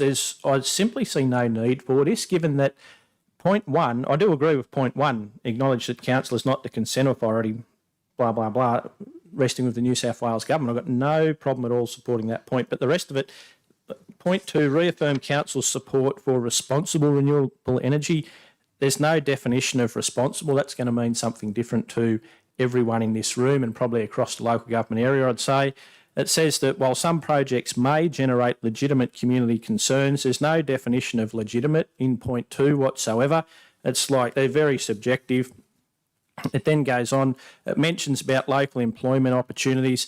I was on a plane before Christmas with a bloke who had been working with his Bobcat down here at a big battery in Wellington. He was flying home to Queensland for a few days, a week off or whatever it is, 21 on, 7 off. And it's like, do we not have anyone around here with their own Bobcat that could have done that job? And when I was talking to him on the plane, he was saying that he moves from job to job. There's a whole stack of them. They're like a travelling circus that go from project to project. So there was no actual local employment. And speaking with people in the bloke he's left now, but he was formerly the head of Department of Regional around this area, and he said that was one of his biggest bugbears as well, and couldn't sort of make any headway on that. Point 5, state that council's priority should be to work constructively with renewable energy proponents. Well, we haven't done anything but that. We're really constrained by what we can do, and Councillor Dickerson mentioned the 850 and 1050 per megawatt. That's now, we're not trying to just beat our own path. That's already sort of there that they have to give on these planning agreements. But it's like each one should be on a case-by-case basis. And to sort of say that we should be able to work constructively, well, what have we been doing up to this point? Point 6, about noting that regional communities across New South Wales are actively competing for renewable energy investment. All of the councils that are saying no, it's just happening anyway. If there's somewhere where the wind blows, someone's going to want to build a wind farm there. If there's somewhere where there's cleared land under a high voltage power line, they're wanting to put in a solar factory there. It's as simple as that. We're not actively competing. These companies are just going around everywhere. And with the upgrade to the essential energy line, the so-called Dubbo project, it won't be too long before it's just wall-to-wall solar panels between Dubbo and Wellington on both sides of the road. That's a simple matter of fact. So I just think that we don't even need this motion, really, other than point 1, where we should be informing the community and doing a better job of telling people that it's not, council really has very, very little say in this. That's something that as an organisation we can do to limit the risk of people criticising council, is inform people that state government, given the policy settings of state and federal government and who brought in the RES a few years back in November 21, I don't see any change to what it is at the moment. I don't know that we don't need to lock ourselves into a position of saying, look, this is a great place to do business, blah, blah, blah. The business is coming here. We need to get the best deal we can do for all of our community. And whether that means saying that that's not an appropriate spot for putting a solar factory next to 25-acre blocks right in their view, we want to keep that option open. We don't want to weaken our bargaining position by saying, oh, yeah, just come in and do all this sort of stuff. Talking to Tony Mara, the Australian Energy Infrastructure Commissioner, whatever he was, when he was in Dubbo a few months ago, and he said that he's hearing this everywhere. All over New South Wales. Most of his complaints come from New South Wales. One thing we might be able to do is write to the planning minister and invite the planning minister to come out here and have a bit of a look, and we can drive in between Dubbo and Wellington along the way, and then he can hop on the plane and fly home that afternoon. But I just think that I don't really see the need for this motion in our community. It'll just create unnecessary angst and division. What's happening is happening without us annoying a lot of the community that's directly impacted by this, I feel. So I'd support number 1, but 2 through to 7, I'd be happy to knock them out. Thank you. Further debate, councillors? There being none, Councillor Dickerson. Thank you, Mr Mayor. I've got another 5 minutes now, I assume, so I'll start my watch here, keep an eye on it for you. So I'll address a few points that a few councillors made as we went through there, because I think that would be easier for people to keep track of there. I go back to Councillor Showery's points, which seemed like a long time ago now, and I take the point that's interesting that we look at what we would leave for our children, our children's children, and I go back a generation or two, and what our forebears left us was big holes in the ground where coal was mined, and you only have to go across to the Hunter Valley around the Mudgee area, beautiful Mudgee area, and you see great big holes in the ground, which is what our forebears left us, coal-fired power station, and of course the big one that our forebears left us, which is climate change. And so I think we can do much better than that for our children, our children's children, and renewable energy is that better that we can do rather than the holes in the ground and the coal-fired power station, which we all agree that we need some power. We've got lights on now, we've got TVs on, we need power, it's got to be produced somehow. Coal-fired power is not the way to do it, renewable seems to be the way to do it. I go to Councillor Toynton's points, and certainly I talked very much there, you asked some questions there, Councillor Toynton, about evidence-based assessment, and certainly I've made the point several times that that's definitely what's in there. It's interesting that we talk about prime agricultural land, but there are times when we take prime agricultural land and turn it into subdivisions, and we seem okay with turning that prime agricultural land into subdivisions, and some of these renewable projects are around subdivisions, so we're not really taking prime agricultural land in some of them. But again, I don't want to get bogged down on specific projects, because this is really about a motherhood statement about saying where we're going, big picture. We want the IPC to still assess all those individual projects and make their determination with all of the information and data and individual assessment they make of each one of those. There's no point in me assessing each one of the 37 projects that are out there and giving my assessment because it's irrelevant. It's about the IPC and what they do. When I go to Councillor Richardson, the interesting part there is that Councillor Richardson said we want to support our community. I agree. We, as councillors, we want to support our community, and we've got some of our community here. But we've also got a large part of our community that's being or gaining benefits from renewables. We've talked about some of the employment. We've talked about some of the money. In fact, every ratepayer gains a benefit with every project that goes ahead because the rating changes from farmland rating to business rating. Now, we've got a rate pool, a cap on that, so we can't increase the pool. But when we get more from one section, i.e. farming to business, that reduces the rates for every ratepayer, apart from that one ratepayer, across the entire LGA. So when we're looking at the community, the projects that are going ahead are benefiting everyone for all the other reasons I've talked about with money, but that one alone, every ratepayer gets a small benefit to every project that goes ahead with a reduction in their rates. When I jump on Councillor Butler, and I will run out of time if I go through all of Councillor Butler's points, but wrong is what I'd like to say. We don't have toxicity in our water. We've talked about that many times, Councillor Butler. We know that's wrong. Silver is not leached into the ground. We know that's wrong. You're still talking about conspiracy sites and things that have been seen 30, 40 years ago. Germany is up to 54.5% with renewables now. It's a manufacturing community, a manufacturing economy, and they're up to 54.5% with renewables. Denmark, 92.4% renewables. Norway, 88%. UK, 50%. Australia is way behind. We're at 30%, and we're trying to catch up. We know that our households are at 40%. So individuals across the community are voting with their feet. And we talked about it last month, Councillor Butler. It was interesting that it said our bills have never been higher. And I know you've taken action with your house because you've got a good deal on your solar panels and battery to reduce your bill. So you've got renewables on your...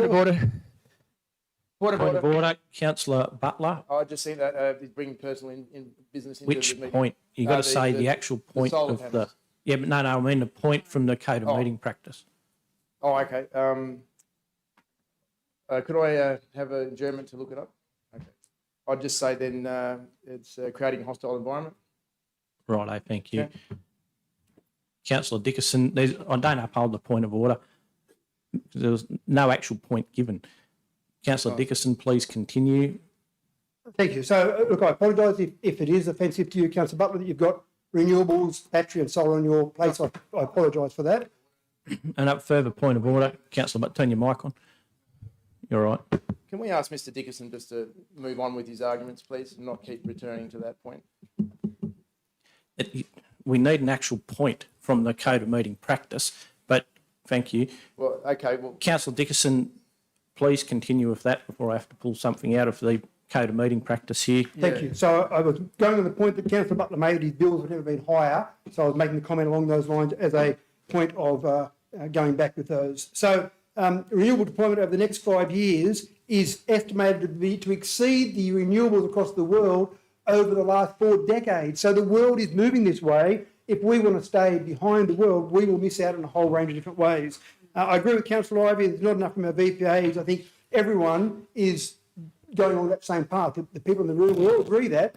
But if we're always opposing VPAs, it's unlikely that we'll gain more money from these proponents. And we know we've seen with Squadron Energy, with things like the firming power, with things like the advanced wastewater treatment, then we've managed to get more money out of these proponents by actually being welcoming and actually trying to work with them. Councillor Wright, I agree with entirely that we aren't talking about specific projects. We are really talking... thank you. We are... Sorry, stop there. We aren't talking about specific projects. This is really about talking about the whole, I suppose, overall process that we've got in our renewable energy zone. And to your points, Councillor Black, I really talk about that angst and division. The reason I brought this forward is because I thought it was a good debate to have that discussion in an open forum rather than people continually talking about it. Let's bring it forward. So we want to get the best deal we can, and I think this is the way we can actually do that. Thank you. Thank you.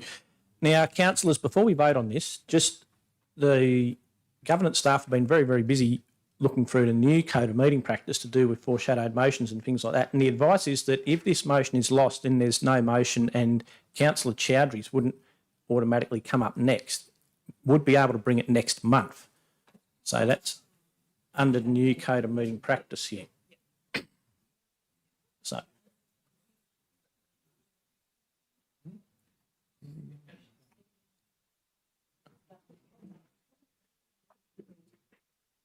So we'll just I'm just having a look. Yeah. go to the general manager, who might pass to the director with some advice on that point. Yeah, I could probably answer it. The motion is Councillor Dickinson's, so it's over to the councillor as to whether to accept the proposed amendments from his fellow councillor. If he feels that they are adverse to what is being proposed in your original motion, then you can basically say that depending on what you wish to do with that, then that motion of Councillor Chowdhury's will have to come to another council meeting. It could not be put tonight because the original motion has been debated and potentially lost, and that's the end of the further debate. Right. Is everyone clear with that? Okay. Thank you. No, it's just for the councillors. Thank you. Any more of that and you'll be out. You don't scream out from the gallery. This is a council meeting for councillors. Okay, we're voting on Councillor Dickinson's motion. If Councillor Chowdhury's one would go to the next. Councillor, point of order here, do we, from Councillor Cowley? Look, I don't know whether it's a point of order or not, but I was reserving my right to speak until the amendment came up, on the understanding the amendment would come up. Am I still able to? No, I can't. Bugger. Putting it mildly. You would have got another 5 minutes on the I'm not amendment. here next month. You would have got another 5 minutes on the amendment. Right. Please open the voting, councillor. Staff. Please cast your vote.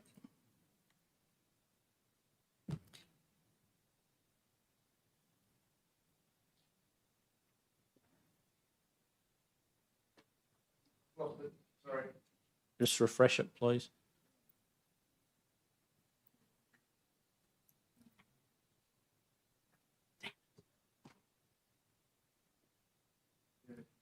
We'll just wait for these couple of councillors to get back into the program.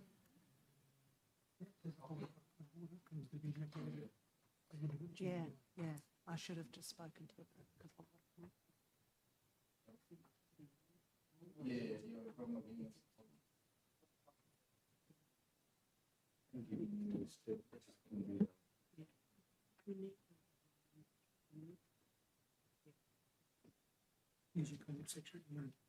Yeah, that's a good point. Thank you. Good point. Yeah. Yeah, that's a good point.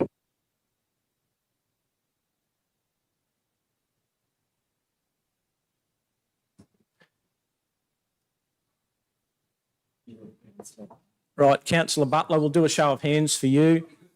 Oh, we're in. Right, please cast your vote.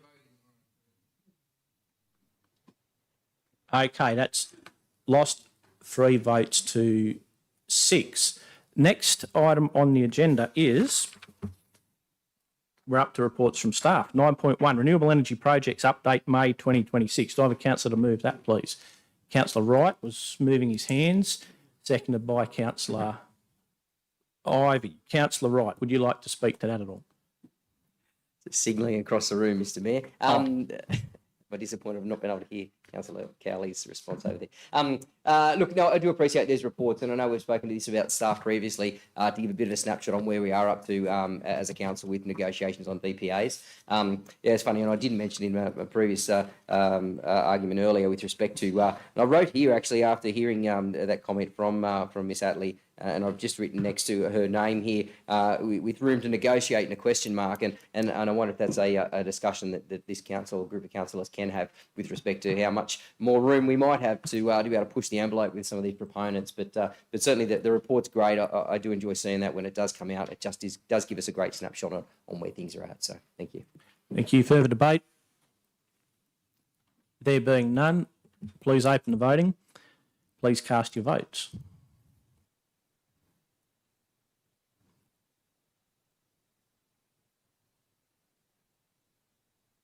Carried unanimously.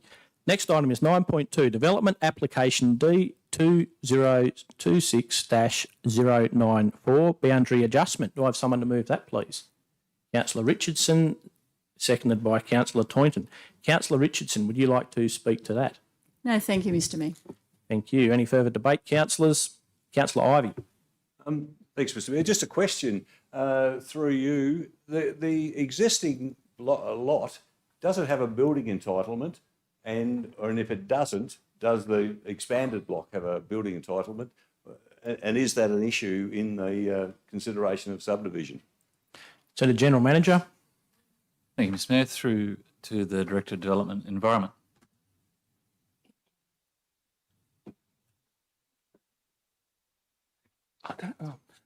Through you, Mr Mayor, sorry, I didn't think I had a card there for a minute.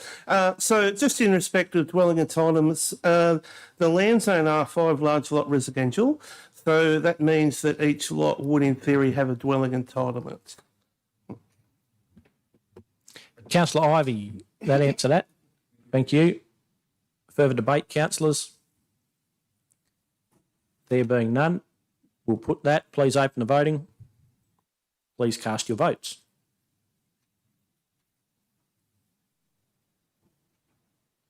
Carried unanimously. Next item is 9.3, proposed road reserve dedications of council-owned land. Do I have someone to move that, please? Councillor Chowdhury, seconded by Councillor Richardson. Thank you. Councillor Chowdhury, would you like to speak to that? No, thank you, Mr Mayor.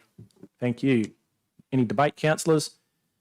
Councillor Wright? Yeah. Thanks, Mr Mayor. I did just want to make a comment with respect to the question I did put through to the staff, and I did know they addressed it on there. It was just a little bit difficult to see some of those maps in the annexure one of those particular areas that were being actually rezoned. I understand the addresses and the DPs, but actually trying to identify them on the map was just a little bit more of a challenge. But nevertheless, the explanation from staff was noted on there anyway. Thank you. Thank you. Further debate, councillors? There being none, we'll put that. Please open the voting. Please cast your votes.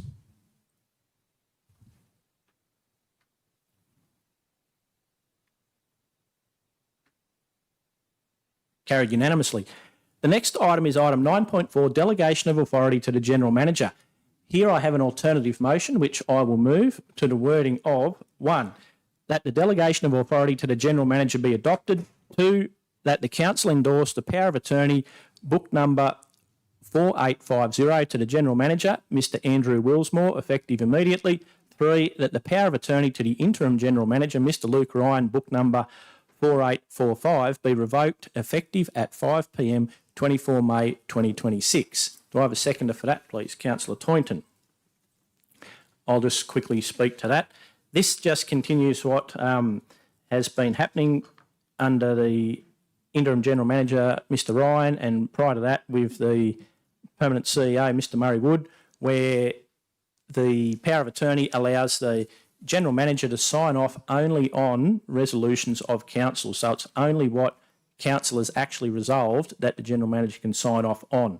It's not that the General Manager can just go signing away anything and signing up to $5 million deals and those sort of things. So this is only for things that we have actually resolved at a council meeting, a public council meeting, that he is able to sign up to. So can't just go signing away all council's assets and signing up to all sorts of contracts that we haven't previously approved over the value of $250,000.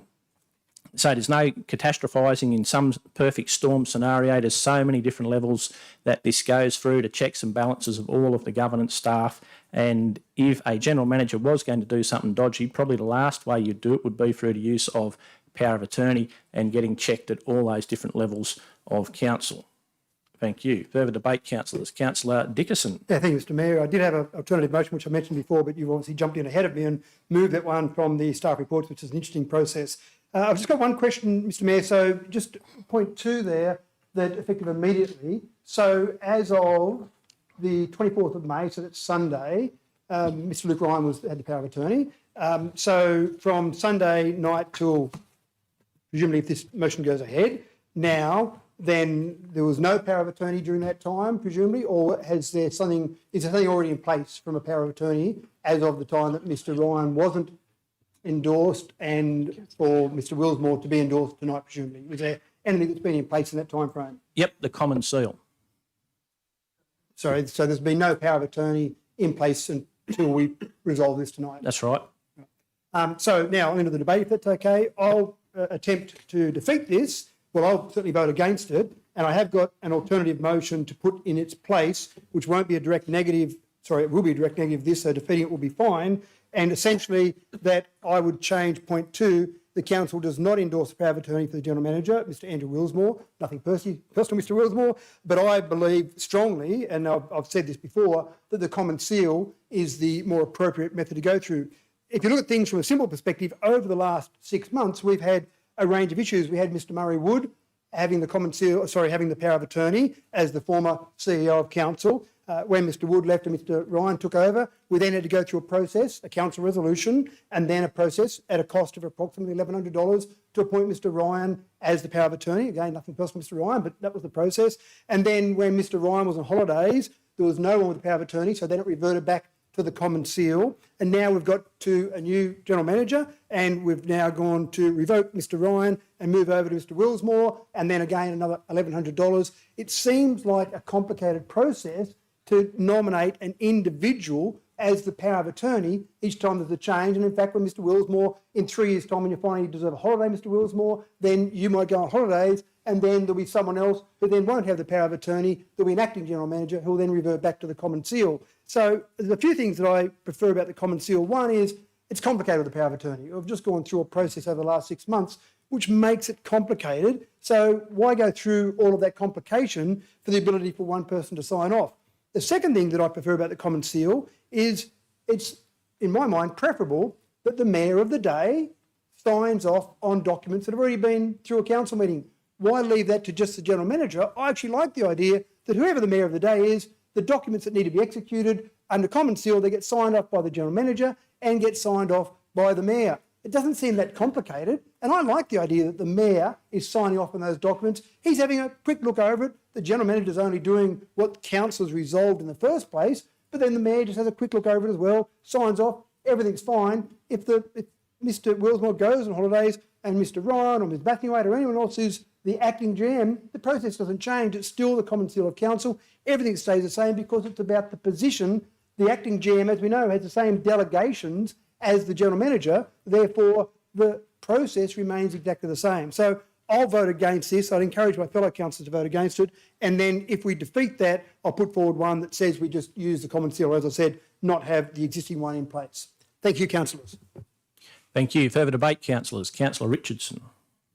If memory serves me, we went through this last time about power of attorney, common seal, blah, blah, blah. Went through it with Mr. Wood when he was the general manager, and as far as I know, he didn't do anything illegal or untoward towards council. This giving our general manager power of attorney actually speeds up a lot of processes, I believe. I'm not on the financial side of it. I just think it's a quicker process. It's more convenient for everybody involved, and I will be supporting this motion, not the other one. Thank you. Councillor Toynton. Thank you, Mr. Mayor. Councillor Richardson took the words right out of my mouth. We have this debate every single time, and every single time it's the same old argument. Oh, what if power of attorney, power of attorney? We're not talking about power of attorney of signing off someone's life support machine. We're talking about we have had a resolution of council that says we are going to spend this. Now, if there's no resolution of council, so if the general manager's on holiday, they can sit back and say, Mr. Willsmore, this is awaiting your signature on your return. Now, there's never been any example of misuse of the power of attorney. It's a long-standing process that we have had. Anything that we resolve to buy, that just simply gives, here's the checkbook, can you please sign that because we've just resolved to spend X million dollars. So I'll be supporting this motion as it stands, and I encourage my fellow councillors to do what we've always done and support it, because to oppose it just achieves nothing. Councillor Wright. Thanks, Mr. Chair. Oh, look, I'll oppose these two because I like the idea from a business continuity perspective of the council seal, and I think my fellow councillor here, Councillor Richardson, nailed it. We're back here having the same discussion again. We're debating on it. We're wasting a lot of time on it. When we talk about business continuity and things rolling through, certainly to allocate the this particular role to the position, not to the individual, makes a bit of sense to me. So we wouldn't have to wait for a GM to come back from leave if they're away per se, or reallocate somebody else. So just whoever's sitting on the role take undertakes the job, signs off by the mayor at the same time. So I like the business continuity perspective of the alternative rather than this one. So I'll vote against that one. So, which I think I did last time as well. Same thing. So. Councillor Ivey. Just a question again, Mr. Mayor. I'm sorry to appear pedantic, but number 2, the council endorsed the power of attorney book number 4858 to the general manager, Mr. Andrew Willsmore. Now, is that appointing it to the general manager, or while that is Mr. Andrew Willsmore? To the person. I don't think legally that number 2 makes sense. You have to take out. You have to take because it's ambiguous. Is it to the general manager, or is it to the general manager while the general manager is Mr. Andrew Willsmore? It's just so easy. It should just go to the position. We'll get some advice. The general manager.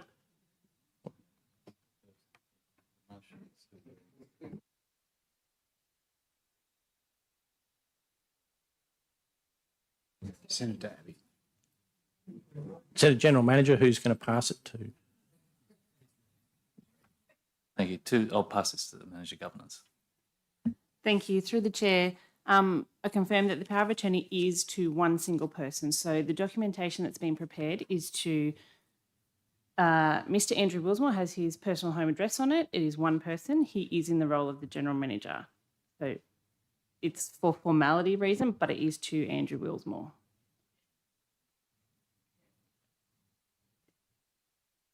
I suppose it just removes any ambiguity from it that he is the general manager of the council, not just anyone we've just dragged in off the street.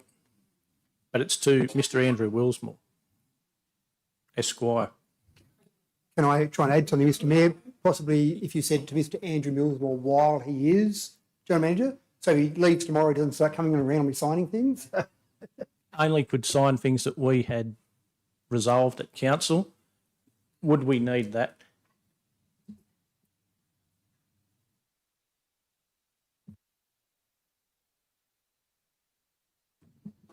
Right. All right. We could just change this then to read that council endorsed the power of attorney book number 4850 to Andrew Willsmore, the general manager of WA Regional Council. Whilst the general manager of WA Regional Council. Councillor Ivey, before we go to Councillor Twine. Does a similar wording need to be incorporated in point 1? Well, it doesn't matter because it's already gone, isn't it? No, it says the manager governance. Oh, hang on, point 1. The general. Yeah, different. All those things in the attached, the delegation, that one. Right. Councillor Toynton, you happy with those words? Point 2, the change. Yep, okay, I'm happy. Mover and seconder are happy. Thank you. Councillor Toynton, were you going to Yes, I was going to give a question? We've had I two think you speakers spoke, for, haven't 2 speakers against. I move the motion be put. Right, I move that the motion be put. All those in favour of putting the motion, just show of hands. What's that one? Or do we have to write them down? Councillors Cowley, Chowdhury, Toynton, myself, Butler and Richardson. Against, Councillors Wright, Ivey, Dickerson. That's carried 6 votes to 3. We will put the motion. When staff just write those names down, they'll put the motion and we'll be able to vote on that. Please cast your votes.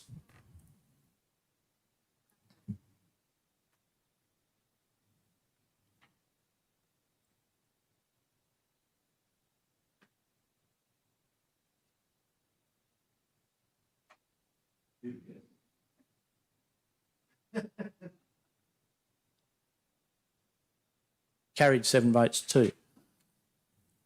Next item is 9.5, bulky waste collection service to the community. Do I have someone to move? Councillor Toynton, I'd like to move an amendment.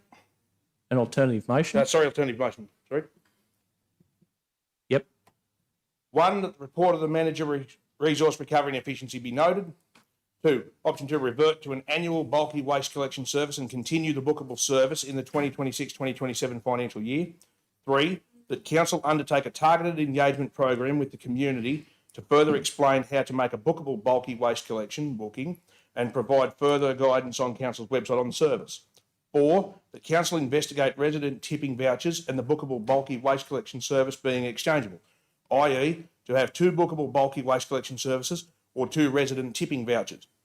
5, that council investigate residents being able to pay for an additional bookable bulky waste collection service. Thank you. A seconder? Councillor Chowdhury. Councillor Toynton, speak to that. Thank you, Mr. Mayor. We've seen the angst among the community to say that this bookable service isn't working to its full potential. The old system is working well. This incorporates 2, where if someone says, okay, we've moved into this house after the collection, we've got a truckload of broken appliances that didn't survive the move into a new place. It gives people that option to say, we can book another one in addition to the automatic one that rolls around every year. So I think this is the best of both worlds. Thank you. Further debate? Councillor Dickinson. Just a cost one, Mr Mayor. I haven't had time to absorb the changes that Councillor Taunton suggested there. The proposed cost is $383,000 for the original motion. Do we know what the proposed cost would be with Councillor Taunton's changes there? The General Manager.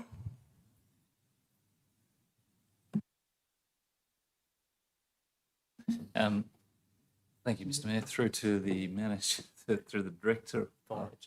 Oh, can't get it. Director of Finance. Just confirming the question was about, has this been costed? Well, certainly I'd like the cost, but yeah, that's probably a better question. Has it been costed?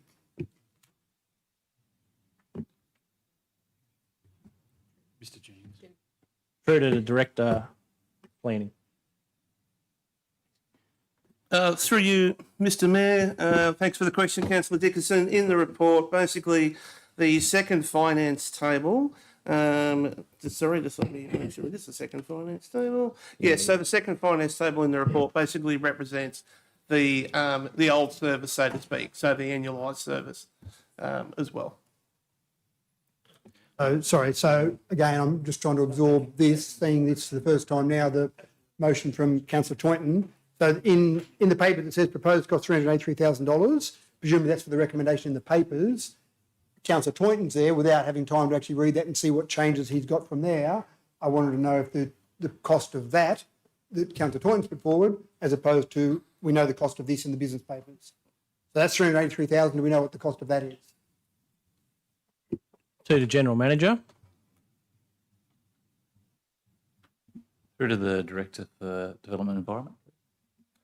Through you, Mr. Mayor, the first year, so what would happen, and Councillor Taunton can correct me if I'm wrong, but what would happen next financial year is that the bookable service would continue until June 2027.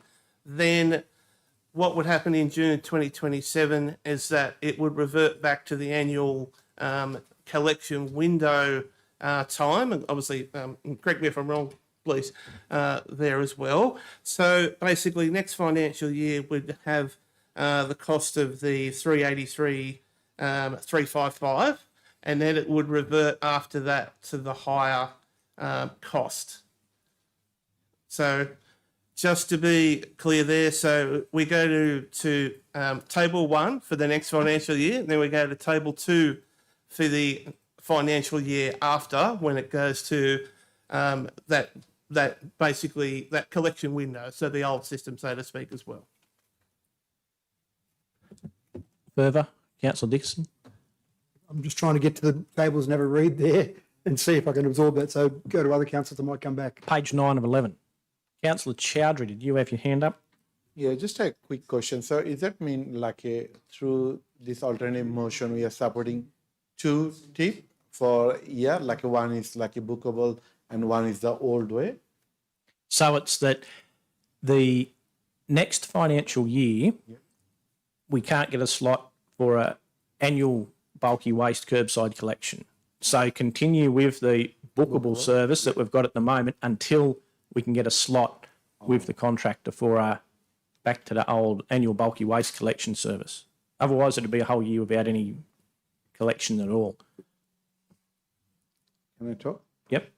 Yeah, I'll vote against this one because I previously I voted against the bookable service, but I personally use the bookable service, and I think like that was a really good and fantastic. I know there was a community angst, but if you look at our neighboring councils, a lot of them they don't provide because of the costing, a lot of extra cost. I think the bookable service definitely the way we need to go because the bit cost savings for us, also the efficiency because this year the first time I have used, and also I have seen it's pretty quick, just make a phone call to the council and then within 2 days later people come, contractor come and picked up the whole used to be a whole street pile of this rubbish, bulk rubbish, and then everywhere through the window, and there was a big mess.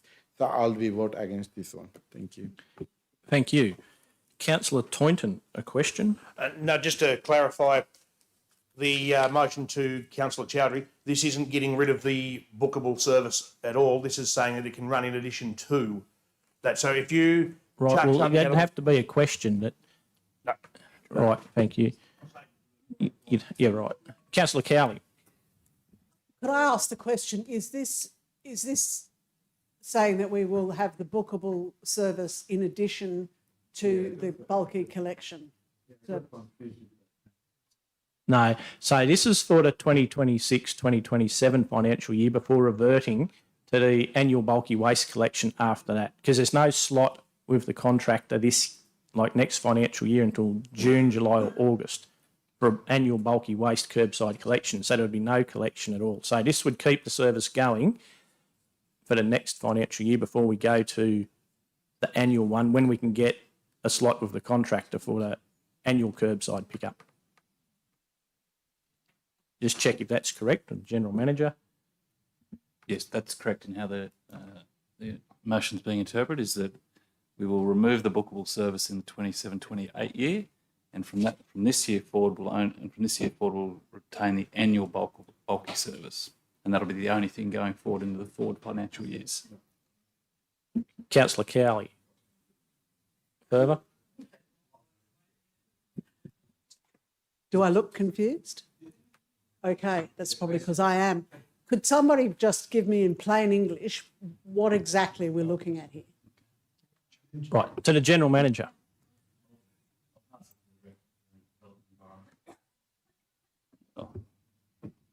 Through you, Mr. Mayor, I might actually, if that's appropriate, just to get Councillor Toynton to just re-explain the motion, if that's okay, because I think I've taken it a certain way, but I think that's not how you've proposed it.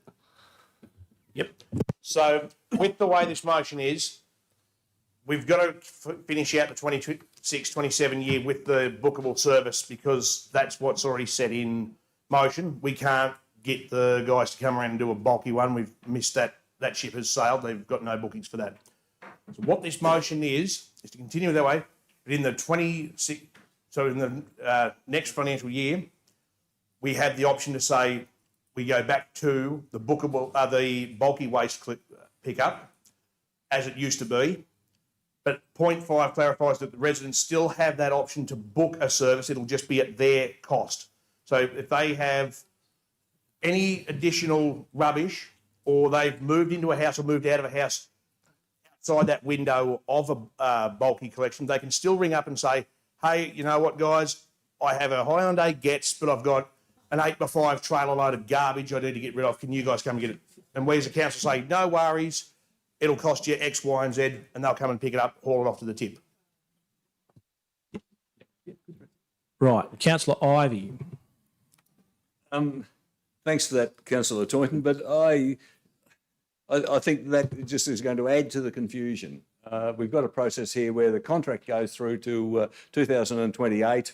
which is what is outlined in the original motion. Why don't we just stick with that and then review? There'll be a major review at the end of that period. Why don't we just review it then and incorporate any of those sorts of permutations and combinations that you're talking about, but don't at this stage confuse it by saying we're going to extend this for 1 year, then we're going to change it, and then at the end of the contract period we'll go back and we'll renegotiate it again. I think it's been a bit confusing to start with. It seems to have generated now good community support and understanding. The number of bulky waste pickups have been very good. I think generally speaking, people are pleased with it. Why don't we just leave it as it is until the end of the contract period, 2028, and then renegotiate it? Thank you. Now, Councillor Toynton, were you going to answer that question of Councillor Ivy's?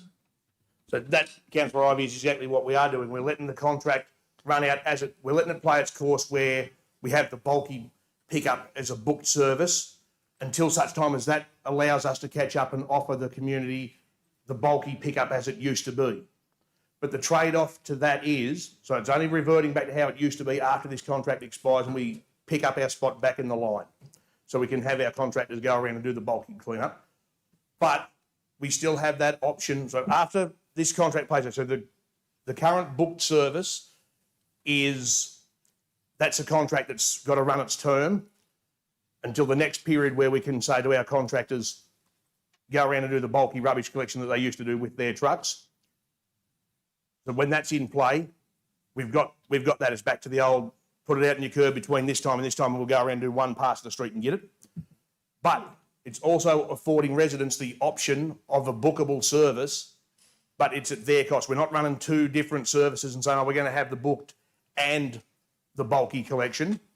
It just allows people to have, if you've got rubbish at that time that we're doing the spring cleaning, put it on your curb. If you've got rubbish in the middle of winter when we're not doing it and it's 6 months away, you don't want trash cluttering up valuable real estate at your home, you can ring council up and say, I'd like to book a service, the same way that is now.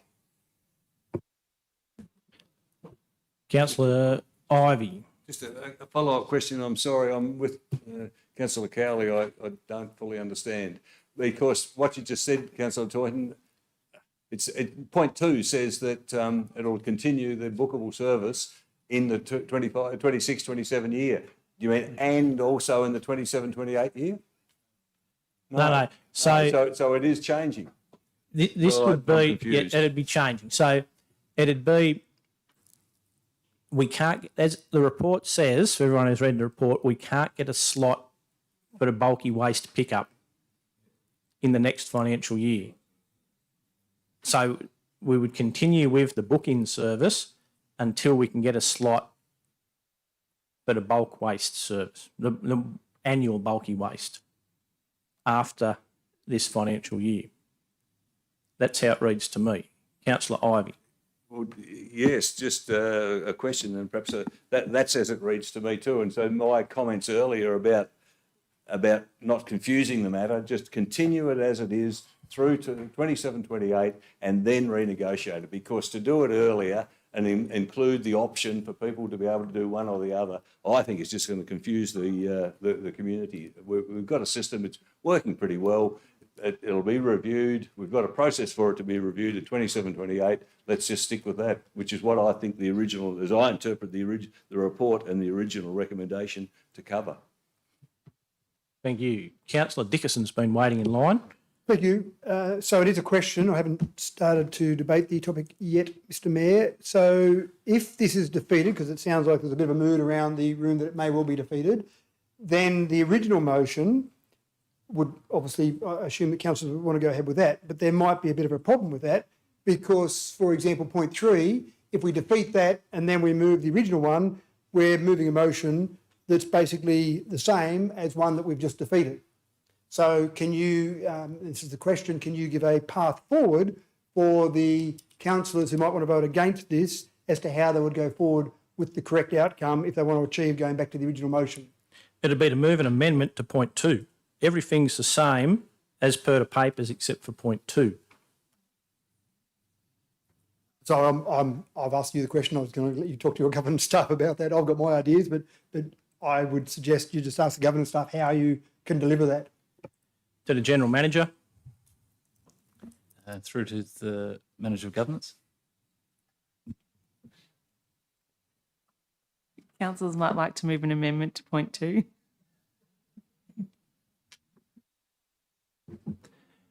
Councillor Dickinson, that answered a question. Well, the only problem with that, Mr. Mayor, is that you can't have an amendment that's a negative of something that's sitting there at the moment. And if we say point 2, revert to an annual bulky waste collection, and this point 2 says we continue on with a bookable collection until June 2028, that seems to me like it's a negative to that. And so if I was looking at that, I wouldn't allow that amendment to go through. And I don't want to, I have the greatest respect for Ms. Rouse, so I don't want to contradict her, but that would be, I would read that would not be an allowed amendment. We'll just get some advice. Thank you, Mr. Mayor. We'll just take a second here.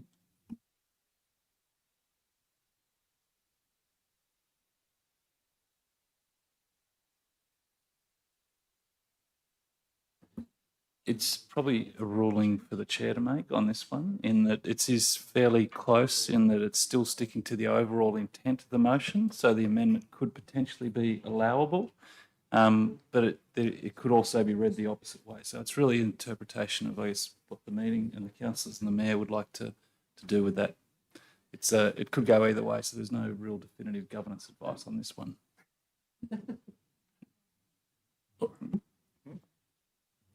Look, I'd allow that amendment this time, that it's very close and that it's all basically the same and it'd only be a slight difference. And it would allow the business of council to get on with it. Okay, righto. Well, if you'll allow that, Mr. Mayor, who am I to argue? So I'd like to move an amendment that the point 2 in our business papers would replace the point 2 in the motion put forward by Councillor Toynton. Right.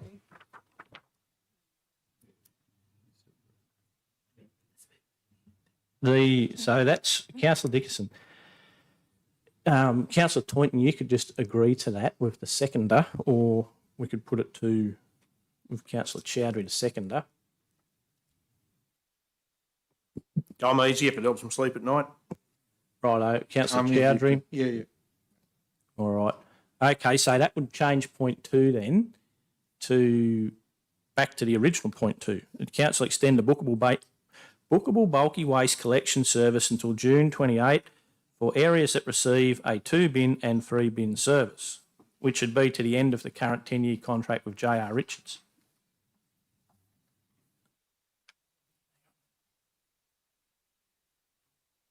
Right, we'll just get that typed in there. That's in there, so as it is there now. So basically, Mr. Mayor, it's back to the original motion. Yes, as in that's the right, papers. yeah. Righto. Councillor Toynton. So this takes out the option to go back to the annual. Until the end of the June 28 And is that when we can contract. get, is that and when we then, can get a slot again? Would have to book in probably sooner rather than later, given that we've found out that there's a time period to get a slot. No, so that time. This would keep it slot going is- until. So that time slot is 2028 June.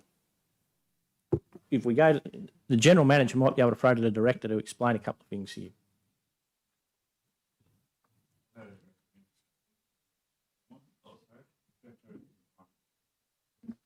Through you, Mr. Mayor, I just thought it was a good opportunity just to clarify 2 very distinct dates.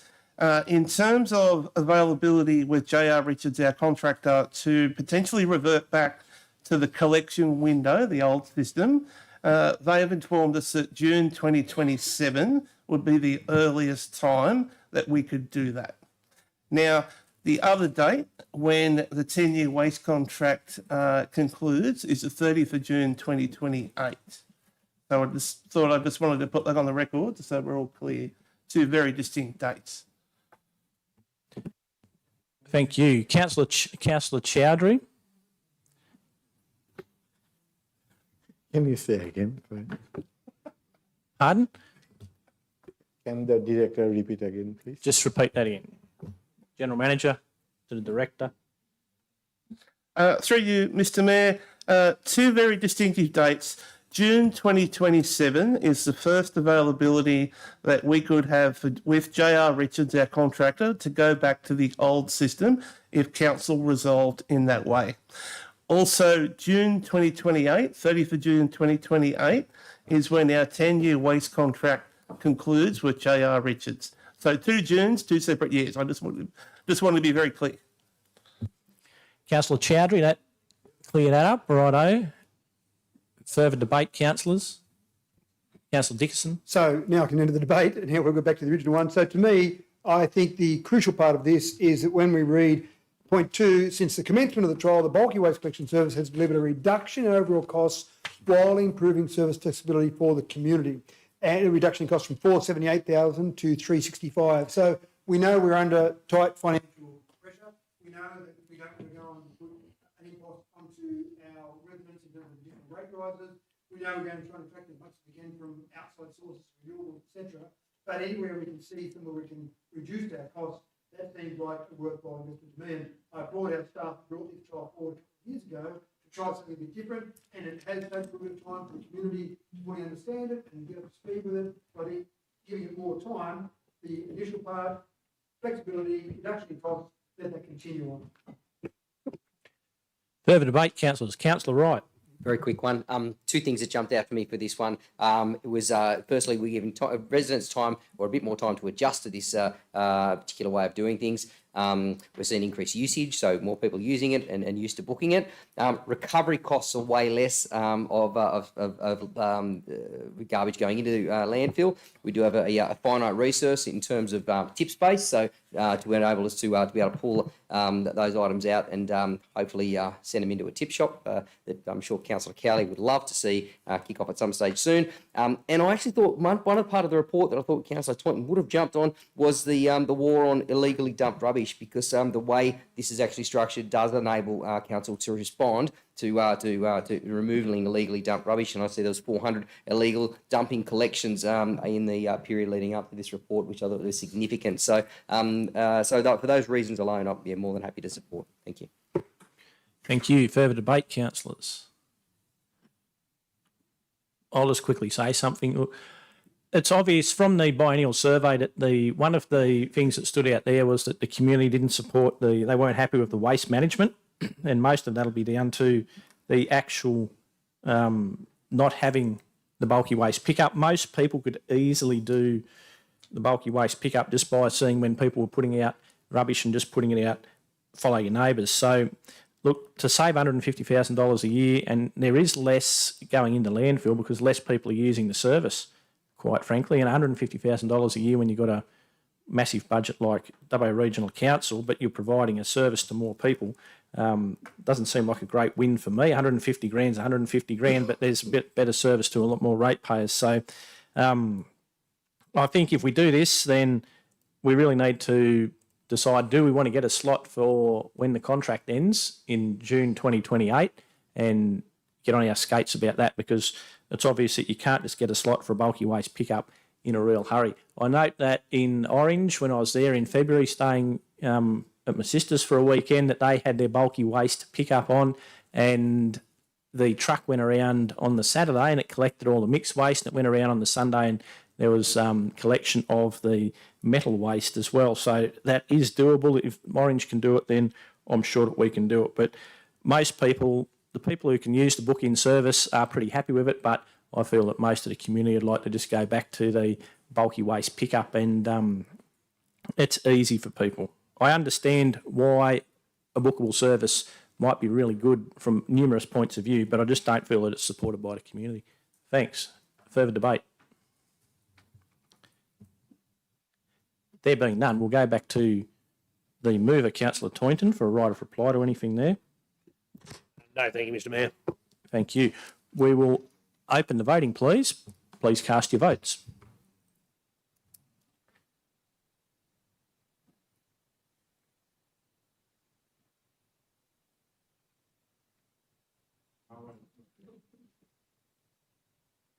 You can change it if you...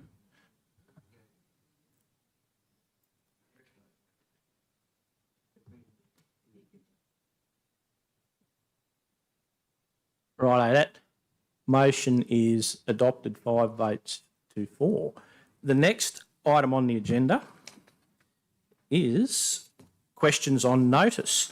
10.1, community concerns, smart water meters and increased water bills. We now have before us a question on notice from Councillor Chowdhury with the response provided. Does anyone have any clarifying questions from that? No? 10.2, Wellington Civic Centre. We now have before us a question on notice from Councillor Ryan with a response provided. Does anyone have any clarifying questions with that answer? No? 10.3, water bills, community concerns regarding increased costs. We now have before us a question on notice from Councillor Richardson with the response provided. Does anyone have any clarifying questions from that answer? No. 10.4, water billing. We now have before us a question on notice from myself with the response provided. Does anyone have any clarifying questions from that? No. We now move to item 11, section 11, comments. We'll go around the room. We'll start with Councillor Butler this week. Councillor Butler. There you go. Oh, thank you again. I just wanted to just ask a bit of a question, if I may. So Sheridan Road has been booked into the budget, which is good. I'm just concerned about Talbragar Street, potholes between Brisbane and Macquarie. And I wanted to ask, in conjunction with that, about the rebate, or however it's called, from Rex Airlines. So Rex Airlines obviously had troubles, and the government stepped in and gave us a, how would you call it, a repay, for want of a better word. I believe it, if I'm correct me if I'm wrong, it's about 600,000, something like that. Yeah. So I was just wondering. The question would be: is where's that 600,000 going? I'm assuming it's back to the airport. I don't know. Was there any possibility of maybe somehow using that to help with the Talbragar Street idea, to try and fix a few of the problems up there? And just was there an update on the trees report as well that I asked about last time? So. Right, thank you. That'd have to be taken as a question on notice by the staff, with an answer to be provided later. Councillor Richardson. Thank you, Mr. Mayor. Just went to the show on Saturday, stood for 8 hours. Anyway, had a ball. It was great. Went and stood on the council stand for a while, gave out a lot of car air fresheners shaped like cows. Did get asked if they smelt like cow. I can assure you they don't. They smell quite nice. And all in all, it was beautiful weather. It was great to see so many people there.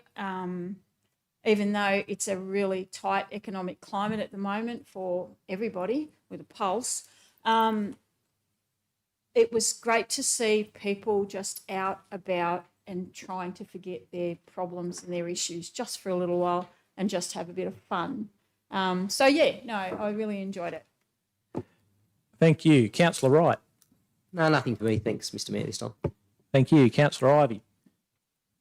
Thank you, Mr. Mayor. Two things. Like Councillor Richardson and I attended our local show, the Wellington show, the week before, and it was the 150th anniversary show, and it was fantastic. It really was a very good day for a whole lot of reasons, one of which because it's the 150th, the organisers invited all used to be called Miss Showgirls, now they're called Young Persons of the Year or something, I think. Yeah.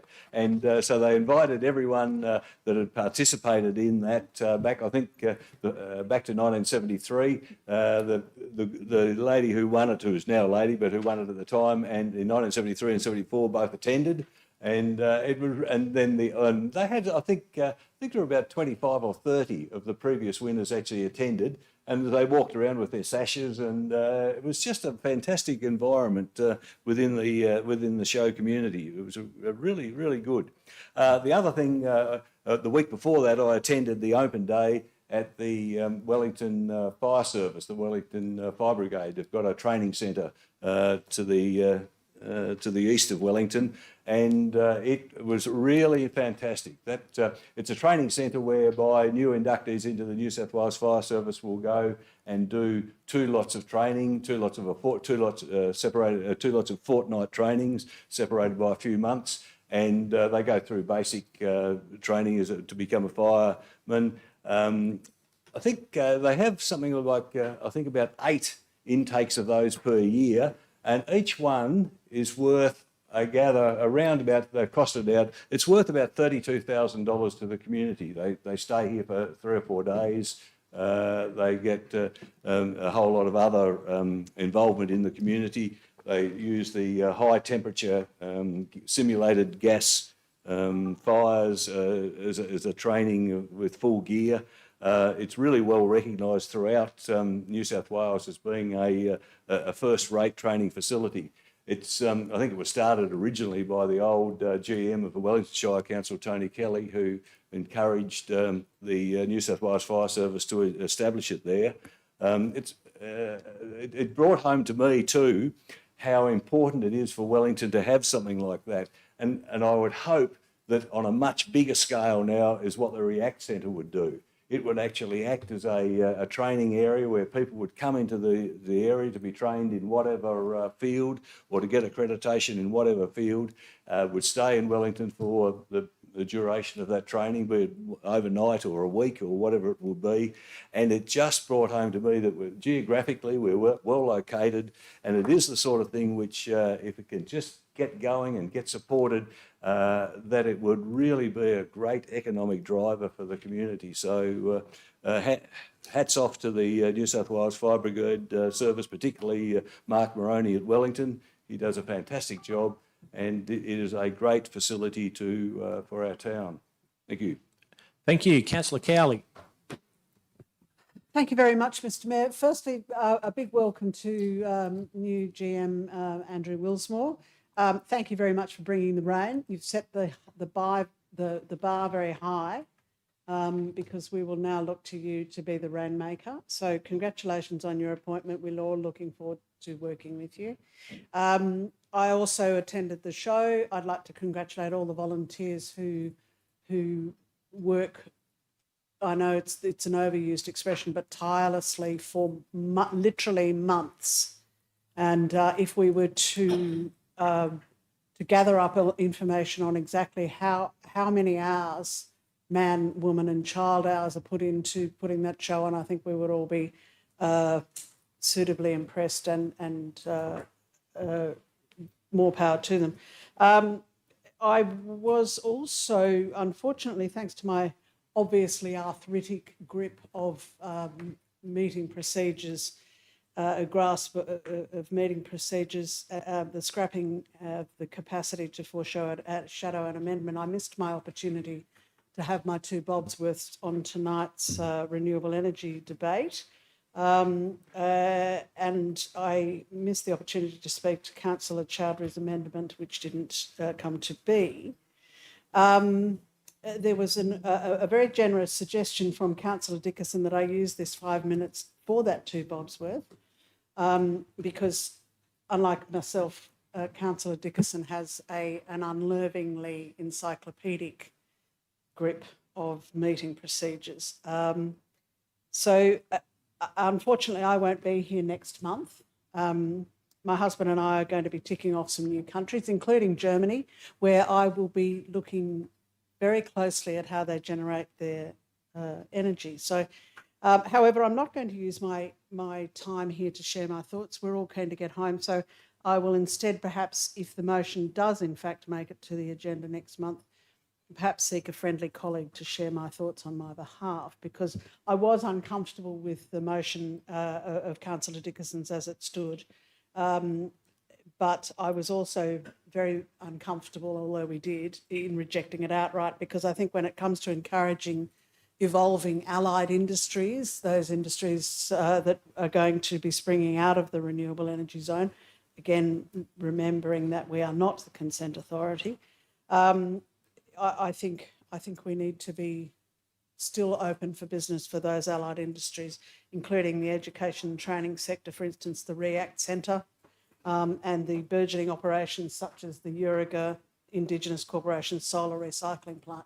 And by the time that the meeting has ended tonight, the recycling sector in terms of renewables will have evolved even further. So I hope Councillor Chowdhury does bring that motion to Council next month. If I were going to be here, or if the Minister's newly imposed antiquated code of meeting practice will allow me to join via audio-visual link, I would certainly support it.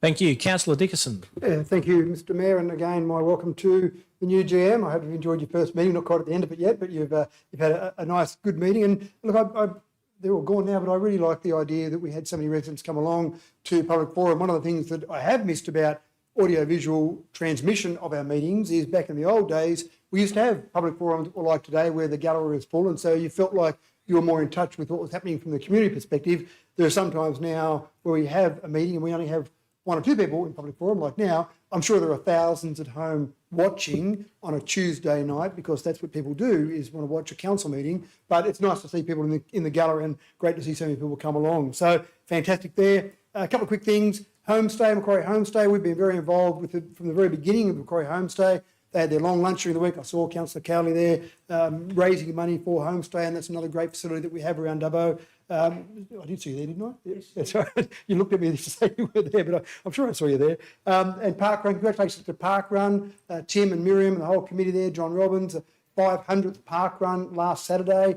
I know Wellington's only just started their parkrun, a few months ago, but for Dubbo to reach 500 in their parkruns is a fantastic achievement. And one of the things I love about Dubbo Parkrun, I think I've done parkruns at about 16 or 18 locations around the nation, and just about everyone you go to, they're always calling out for more volunteers. We can't run it today unless we get some more volunteers. You go to Dubbo Parkrun and they say, sure, volunteers, book in a month in advance. I know council, Susan Wade, Ms Wade has organised council groups before, and it's booking out a month or 2 in advance. So the volunteering is very strong there, so that's fantastic. The other one I want to mention is the New South Wales Youth Volunteer of the Year for St Vincent's is a woman from Dubbo, Ellie Ristera. I'm not quite sure if I got her last name right. I only call her Ellie, but Ellie Ristera does a wonderful job with Vinnie's in Dubbo. So well done to Ellie, and also well done to Vinnie's in Dubbo. And the last thing I mentioned is it was about 14 years ago that I first put 10 kilowatts of solar panels on my house. And so I've been quite happy with those solar panels, but I just want to announce to the world that I've now moved on from that.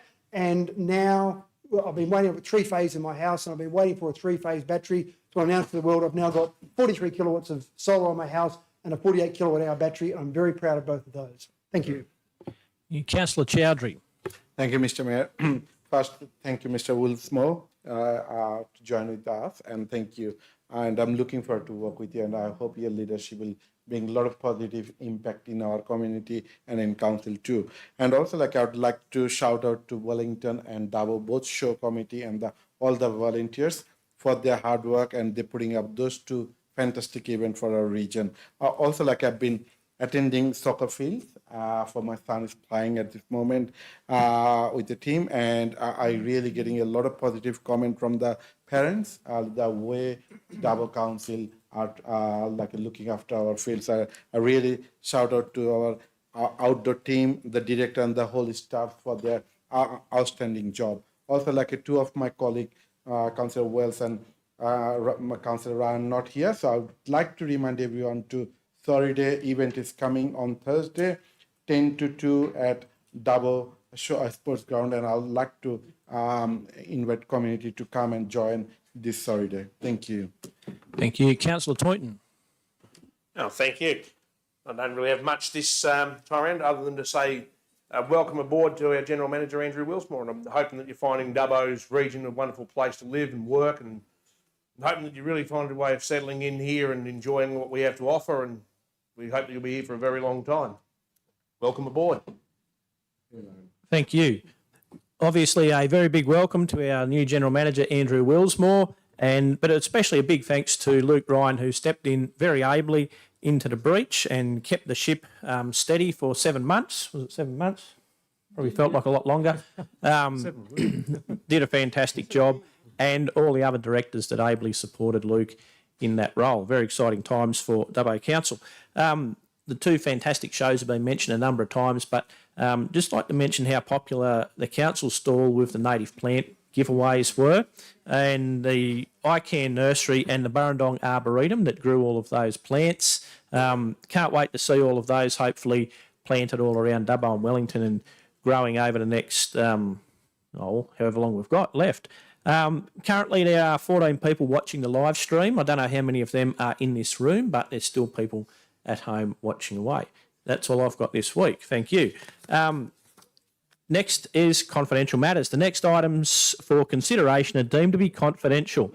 Under Section 10A of the Local Government Act, the next item, being item 12.1, has been identified as likely to be discussed in a closed session of council. Do any members of the public in the public gallery have any comments to make regarding the proposal to hear item 12.1 in a closed session of council? No. We've had no applications from members of the public to make their representations regarding whether the meeting should be closed to the public. Can I now have someone move us into confidential session to deal with the confidential item? Councillor Ivey, Councillor Richardson will now open the electronic voting. Please cast your votes. Councillor Chowdhury voting for confidential. Give us a wave.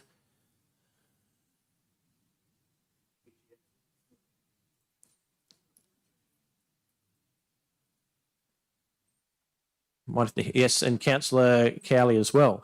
Carried unanimously. I'll now close the voting. I'll declare that motion carried unanimously and we'll move into the closed session, the time being 8:10 p.m. The streaming will now be turned off and any members of the public will be asked to leave the chamber. The chamber will be reopened and the live stream restarted after deliberations on these matters of the resolutions to be made public. Please stop the web stream.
Start web streaming.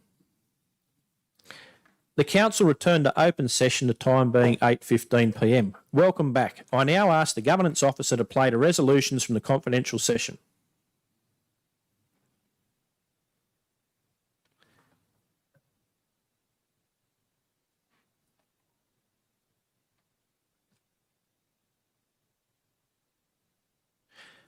There are no further items for consideration of the ordinary council meeting, and I declare the meeting closed, the time being 8:15 p.m.